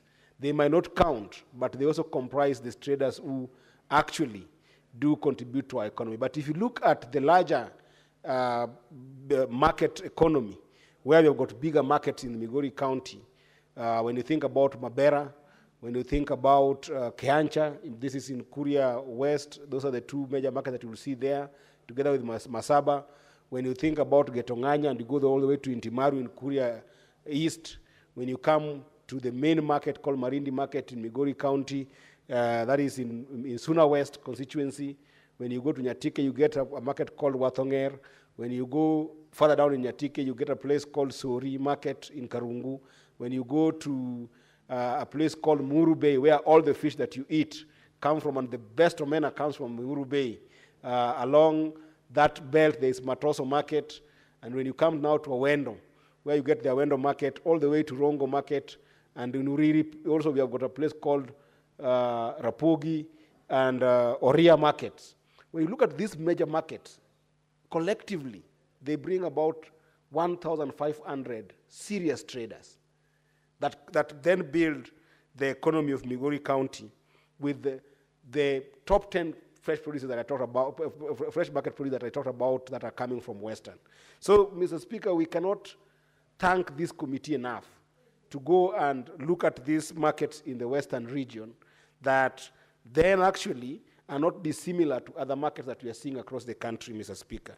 Because some of the recommendations I've seen from these wonderful committees, and I'm happy that my brother, the Senator of Bungoma, Senator Wafula, who is in this house, together with Senator Bass, that I can see, and I can also see Senator Oburu, who had the chance to also actually visit these markets. Mr. Speaker, the recommendations that they have made here are magical recommendations, because they give us some insight that sometimes are removed from even our day-to-day operations in our own counties. And Mr. Speaker, those recommendations, in my view, they should not just end at a point of simply being a wish for the county governments to take action on. I wish that these recommendations, Mr. Speaker, that I'm seeing here can be able to be transferred or translated into pieces of legislation when you think about standard of markets. Mr. Speaker, I want to encourage the members of these committees that perhaps they should consider sponsoring a bill that can be able to talk about standardization of the market infrastructure in county governments. Because then that will be the fire of baptism to the governors that we have, that you don't just go and develop market randomly. There needs to be some standards of how this market should look like. If you go to countries that have made strides, Mr. Speaker, across the globe, whether you go to Singapore or you go to the United States or you go to any country in Europe, whether in the UK or even smaller countries within the region, like if you go to South Africa, for instance, compared to the United States, South Africa will be a smaller economy, but it's a good economy in the continent. If you go to these countries that have made strides, there is a clarity in terms of standards that must be there in a market. That you cannot build a market without some standards. So for instance, if you've got a market that has got capacity that we are being shown here, like places like Kandui, Kamukuyo has been mentioned, Webuye East has been mentioned. If you go to this market, Mr. Speaker, number one, you cannot lack disaster readiness and preparedness strategy and infrastructure. What do you do in a market such as Kamukuya or Kimilili for this matter, or even in Bungoma town, where there is a fire hazard in that market? How do you evacuate people in a congested market, and how do you make sure that you protect property of people who might not have the power to actually restock their goods or to reconstruct their infrastructure, like a small kiosk or a small stall that a Mama Mboga might have been able to save for 3 years to put in place? So the first standard that must there be in a market should be fire or any disaster readiness and preparedness that can be able to ensure that that market is dealt with. Mr. Speaker, if you go to some of our counties, the firefighting instrument is lacking in all these markets. And if there's a firefighting instrument within that county, then it is so much spread that maybe there is one fire engine in one corner of the county, and the fire that you find has happened is in the other corner of the county. By the time a response is given to this kind of disaster, Mr. Speaker, our people have lost a lot of things. Recently, Mr. Speaker, in Migori County, we had a fire hazard right in the middle of town at a place called Osaka. And Mr. Speaker, my heart bleeds because the people in Osaka, the place called Osaka within Migori town, right inside the market, lost a lot of things, yet Migori town and where this fire happened is the mainstay of market economy in Migori County. There was no proper response, and people who are some of them I grew up with ended up losing a lot of resources here, Mr. Speaker. Number two, Mr. Speaker, I cannot imagine a market without proper waste management and sanitation, Mr. Speaker. Why can't we pass a bill in this house that the money that we are sending to counties, if a governor chooses to build any facet of a market, then it cannot lack an infrastructure for waste management and proper sanitation, Mr. Speaker. We cannot go to markets where when you leave your house, because most of these counties tend to be rural counties, Mr. Speaker. And in rural counties, if you visit my brother, Senator Kajwang, you'll find that he stays in a very serene place, Mr. Speaker, facing the lake. And it's a very nice place, very green, very lush, very nice, community living.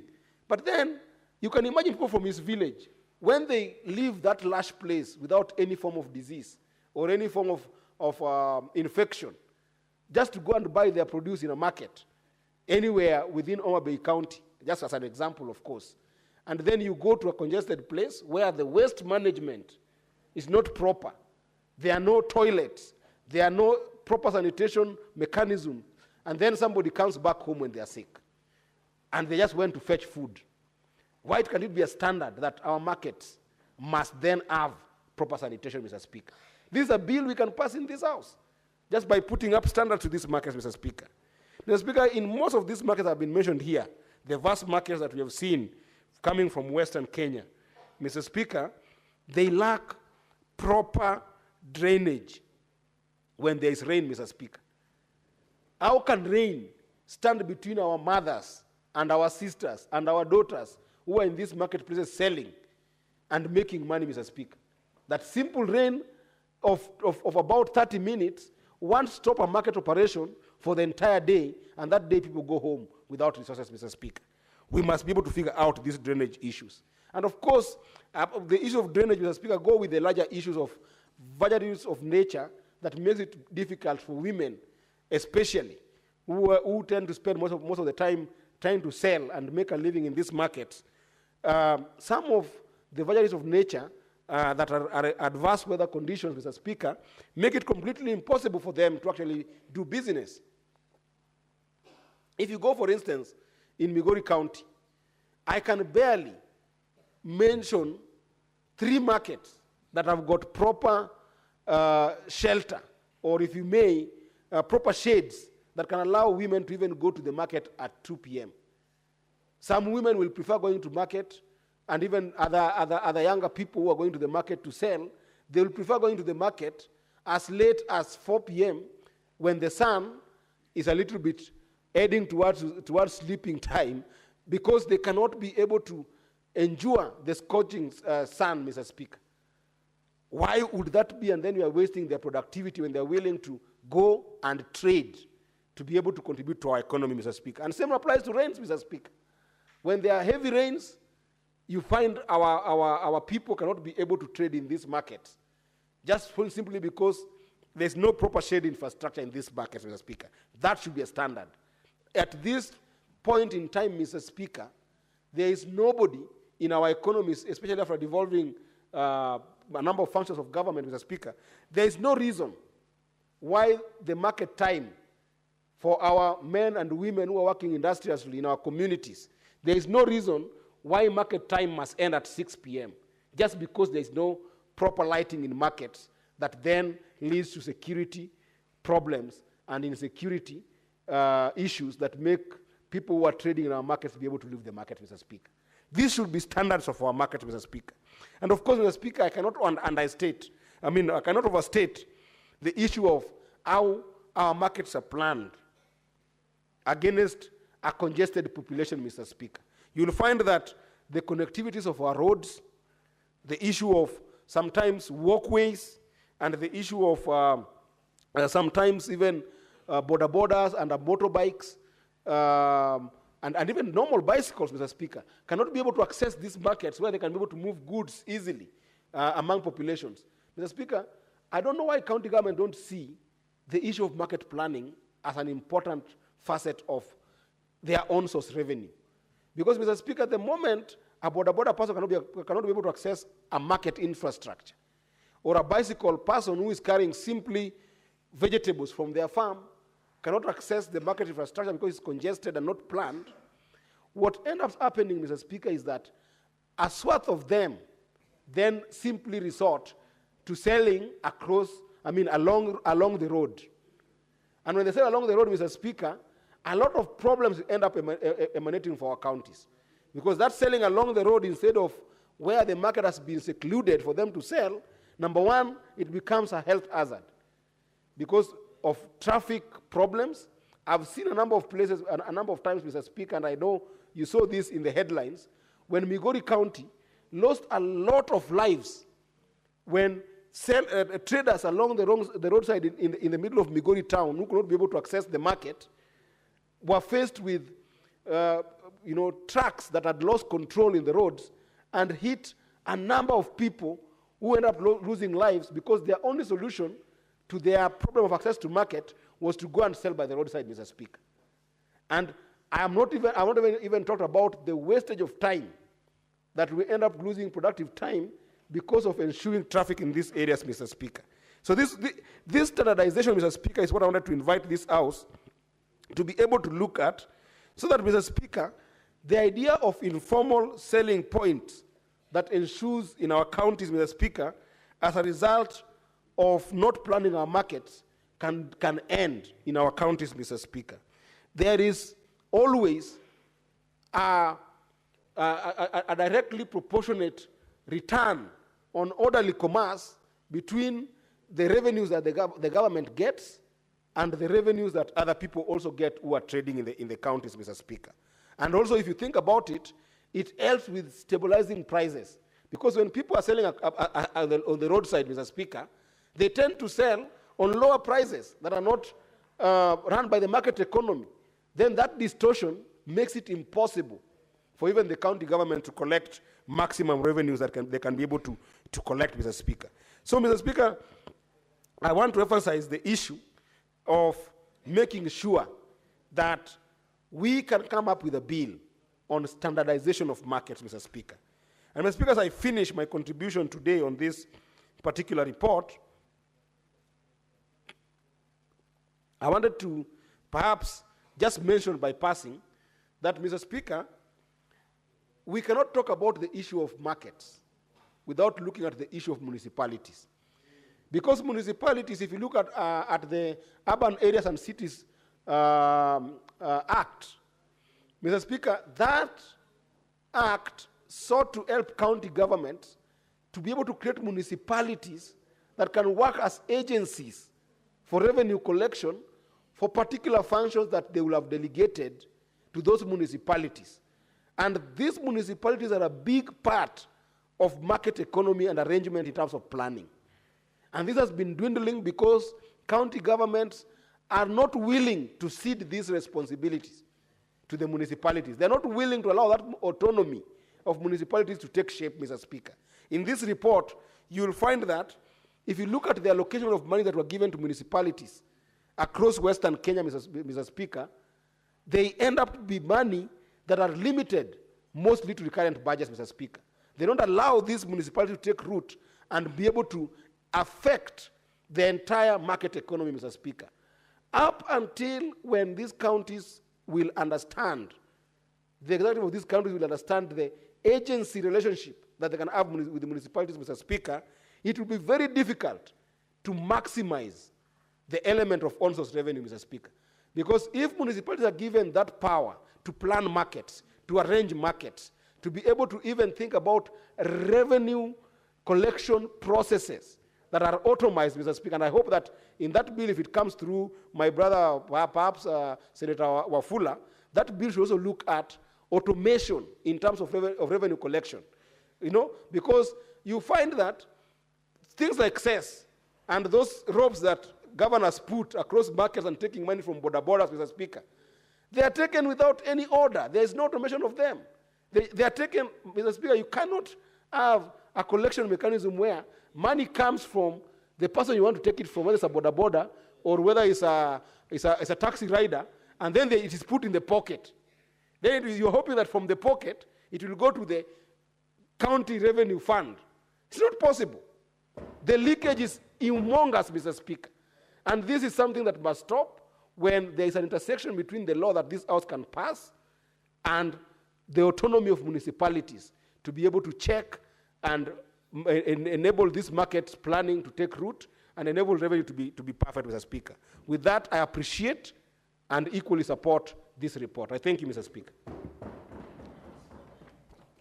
Now, honorable members, before I allow the next contributor to this motion, I have a communication to make on visiting teachers and students from Kimogoro Adventist Schools in Bomet County. Honorable Senators, I would like to acknowledge the presence in the public gallery this afternoon of visiting teachers and students from Kimogoro Adventist Schools in Bomet County. The delegation comprises 10 teachers and 90 students who are in the Senate for a one-day academic exposition. In our usual tradition of receiving and welcoming visitors to Parliament, I extend my warm welcome to them, and on behalf of the Senate and on my own behalf, wish them a fruitful visit. I thank you. I will allow Senator Cherargei, before he contributes to this motion, under 1 minute to welcome that team on behalf of the chair. Thank you, Mr. Speaker. I want to join you to extend a warm welcome to Kimogoro Adventist School in Bomet County. Mr. Speaker, they are privileged that they are attending a session where you are presiding over as our speaker. And I think this is a rare opportunity for the Adventist School of Kimogoro Adventist School in Bomet. You should be very proud of your senator, because apart from being your senator, is one of the key pillars that ensure this house runs well. And for the benefit, as you go back to school and write an essay, and make sure you give it to your senator is also the chair of Justice, Legal Affairs and Human Rights. He sits in Speaker's panel, and he's also a member of Senate Business Committee. So as as you go back, greet your parents and let them continue supporting the work that the senator is doing. I don't know whether he will be going for two-term or he will be going for governor. Mr. Speaker, for those many remarks, and I'm happy it's an Adventist school. I think Senator Moses Kajwang, Speaker, is an Adventist, practicing Adventist. Mr. Speaker, I don't know whether, because he's also an Adventist, maybe he can give only 1 minute with your indulgence, kindly, or he will say it later. Mr. Speaker, I was just requesting understanding order number 1. I'm not abrogated myself powers. You are aware of the powers of the chair. Understanding order number 1, with your indulgence, Mr. Speaker, would you allow... Order, Senator Eddy. Would you allow... Senator Cherargei, yes. I will not allow. Your request is declined. Okay. Proceed to But the students from your county feel most welcome to be in the Senate. So, Speaker, as I contribute on the issue of this motion, I want to lift from where Senator Eddy Okech left, Mr. Speaker, and I want to request the Senator Eddy to be very humble, because when seniors speak, you must listen, because there is no school of experience. I'm now speaking from experience. Mr. Speaker, of course, Mr. Speaker, I'm happy to this report. The issue of markets, Mr. Speaker, as I exit, I want to inform your visitors, with the indulgence, Mr. Speaker, that the issue of affordable, quality, and free education will continue being in this country. They need just to work hard. Mr. Speaker, and I've noted with the latest news that the Ministry of Higher Education has lowered university fees from September 1st. So I want to thank His Excellency the President for listening to the cry of many students and parents by lowering school fees or fees that will be paid for courses into university. And I think this is significant. From September 1, the first years who will join university, Mr. Speaker, the education, and I want to thank, because this is the MOU between ODM and UDA that we are now seeing, and we raised it on the floor of the House. I'm happy the Deputy Party Leader of ODM, Senator Godfrey Otsotsi, I know, and also Senator Eddy, I know this is the MOU. We have been talking between UDA and ODM to give a prosperous country. So today, the Ministry of Higher Education has said fees for courses will come down from September 1st as they join first years, Mr. Speaker. So, Speaker, secondly, I want to leave where my brother Eddy left on. So, Speaker, the issue of markets, I feel bad. They say there can be no taxation without representation, Mr. Speaker. There can be no, and that is the point. I don't know where governors find the courage. In Chebunyo, is it Chebunyo Trading Center? Or Chebalungu somewhere, Speaker? Somewhere Chebunyo Trading Center. I don't know where the governor and county government gets the courage to go and tax Mama Mboga in Bomet town who are selling by the roadside. Yet they don't provide toilets. They don't provide any amenities like breastfeeding areas. They don't provide cleanliness and sanitary, Mr. Speaker.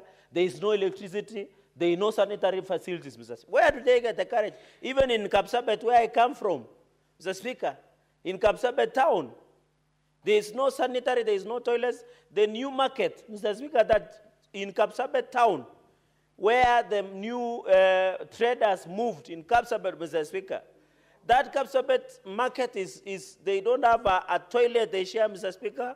When there is sun, The way that market was designed like a kiosk. When it rains, our mothers have to move their wear in that market. Because I visited that market, Mr. Speaker, early this year in Kapsabet town.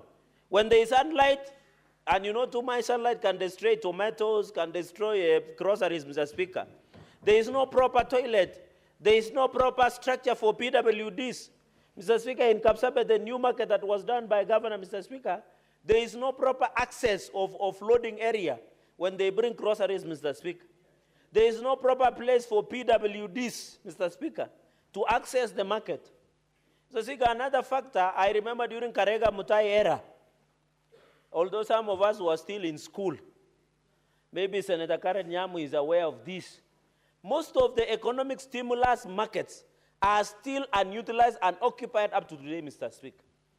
Most of it, I don't know the story about Bomet ESP markets. Because whenever the government designs markets, they don't go and ask the traders where that market should be constructed. Mr. Speaker, even when they try to relocate Kapsabet Town Central Market to behind, how will you access the customers? For example, in Mosoria Township, they have gone and eaten behind next to the Polytechnic. Yet the market is along the road. They are being rained on. The county will come and take 100 shillings. It is so shameful that counties take taxes from Mamamboga and Border. The borders are not lucky. When it rains, there is no cover.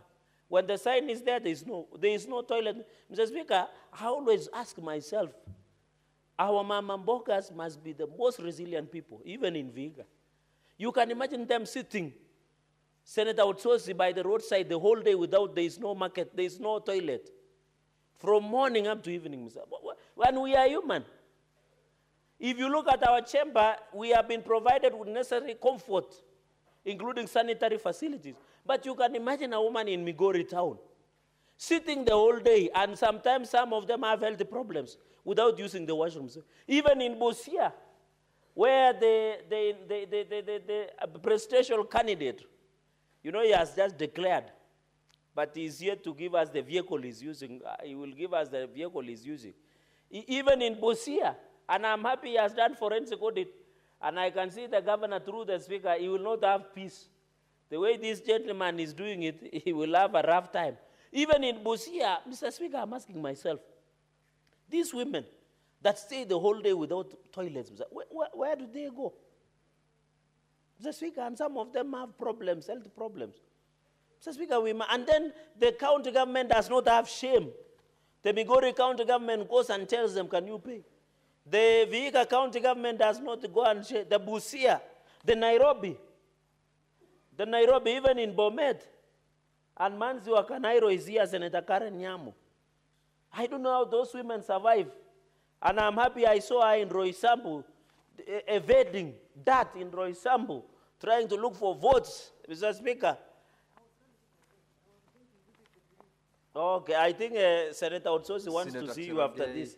Address the subject matter that is before. No, I was tying it up because where she was in Roysambu, Mr. Speaker, the interpass of Kasarani, there are small markets, so I saw her, those markets around because there are markets there. Isn't it so, Senator Karen Nyamu?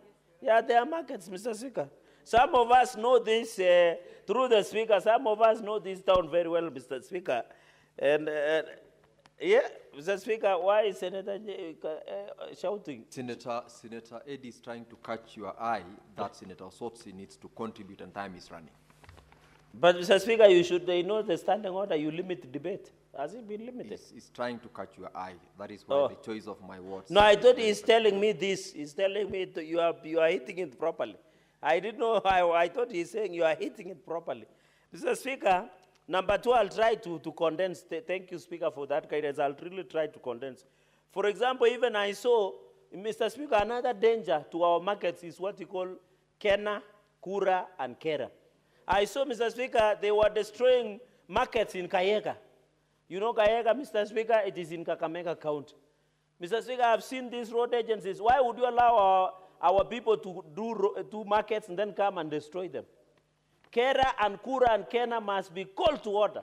What we are seeing, Mr. Speaker, in this country is what we call infrastructural evictees. We no longer have a forest evictees. Where they go in here in Kawangware, Mr. Speaker, they go and destroy property that belongs to Babamboga and Boda, Mr. Speaker, even here in Nairobi. So Kera, and Kura must be called to order, because what I saw in Kayega, in Kakamega, was very unfortunate, Mr. Speaker. They must be called to order, even when they destroyed, although this was the county government of Nandi led by government, they destroyed Namgoi. Namgoi, Mr. Speaker, we used to have traders within Namgoi, the junction that you go to Nandi Hills and the junction you go to town.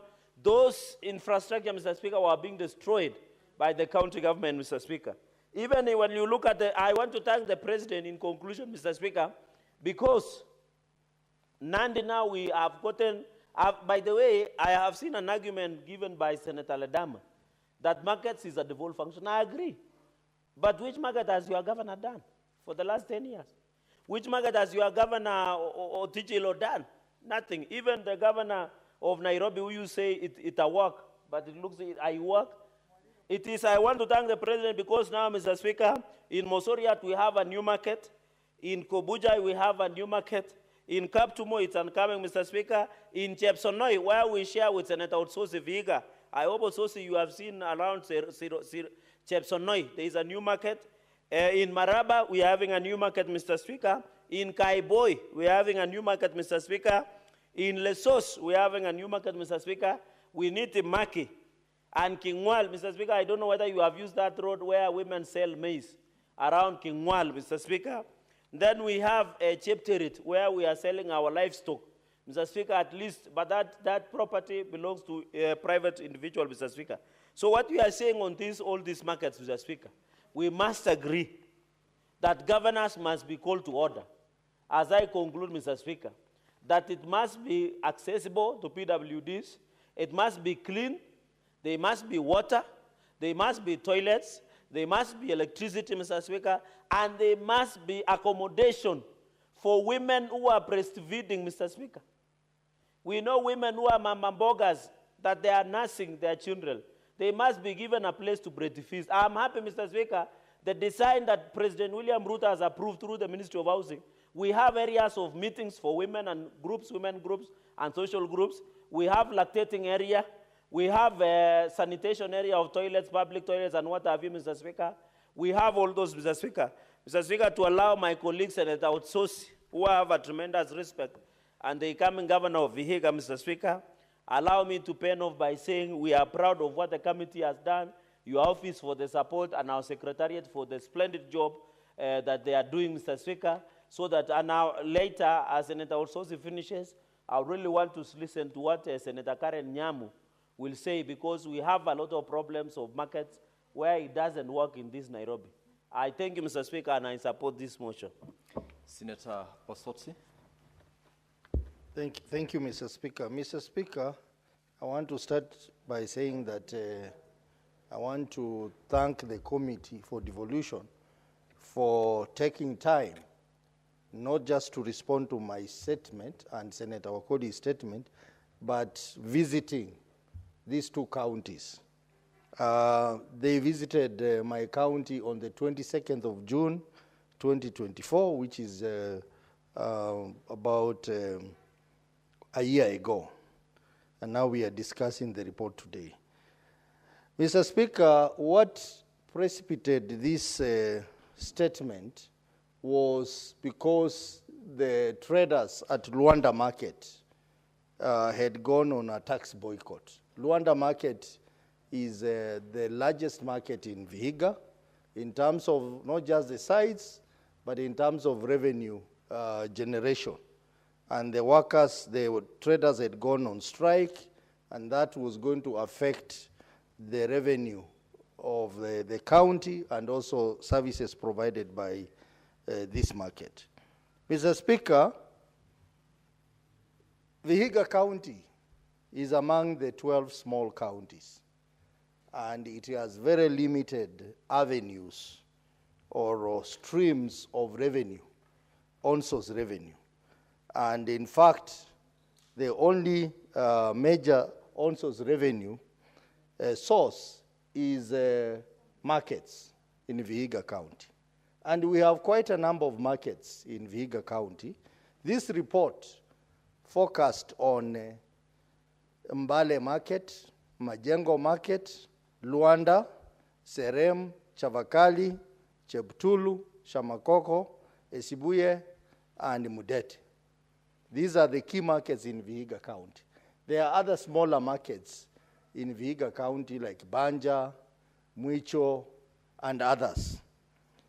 Mr. Speaker, it is my belief that if these markets are properly resourced in terms of infrastructure and service provision, then it will be the first major step of addressing the issue of low on-source revenue.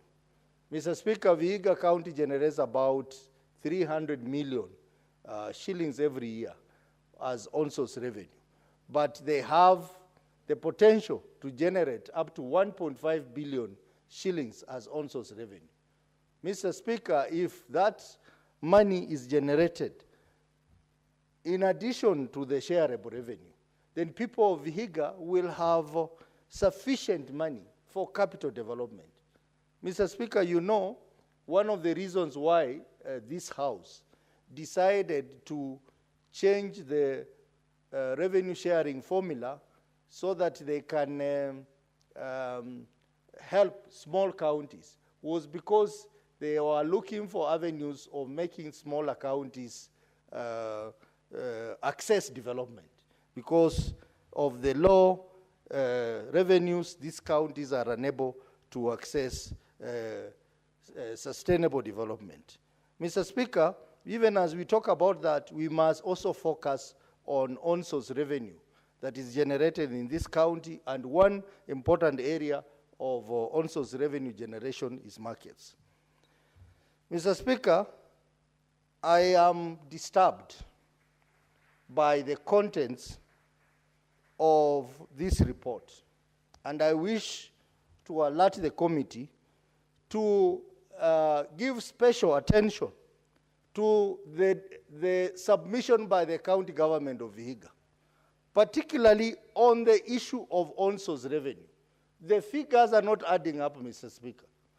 Mr. Speaker, there is a table there that shows the amount of on-source revenue from markets, all the markets in Vihiga County, from 2018-2019 financial year to 2023-2024 financial year. Those are 6 years. Mr. Speaker, you look at that table, it tells you that the county generated between 13 million to 14 million per financial year, overall from all the markets. But under that table, there is another table indicating the revenue generated by Luanda market alone.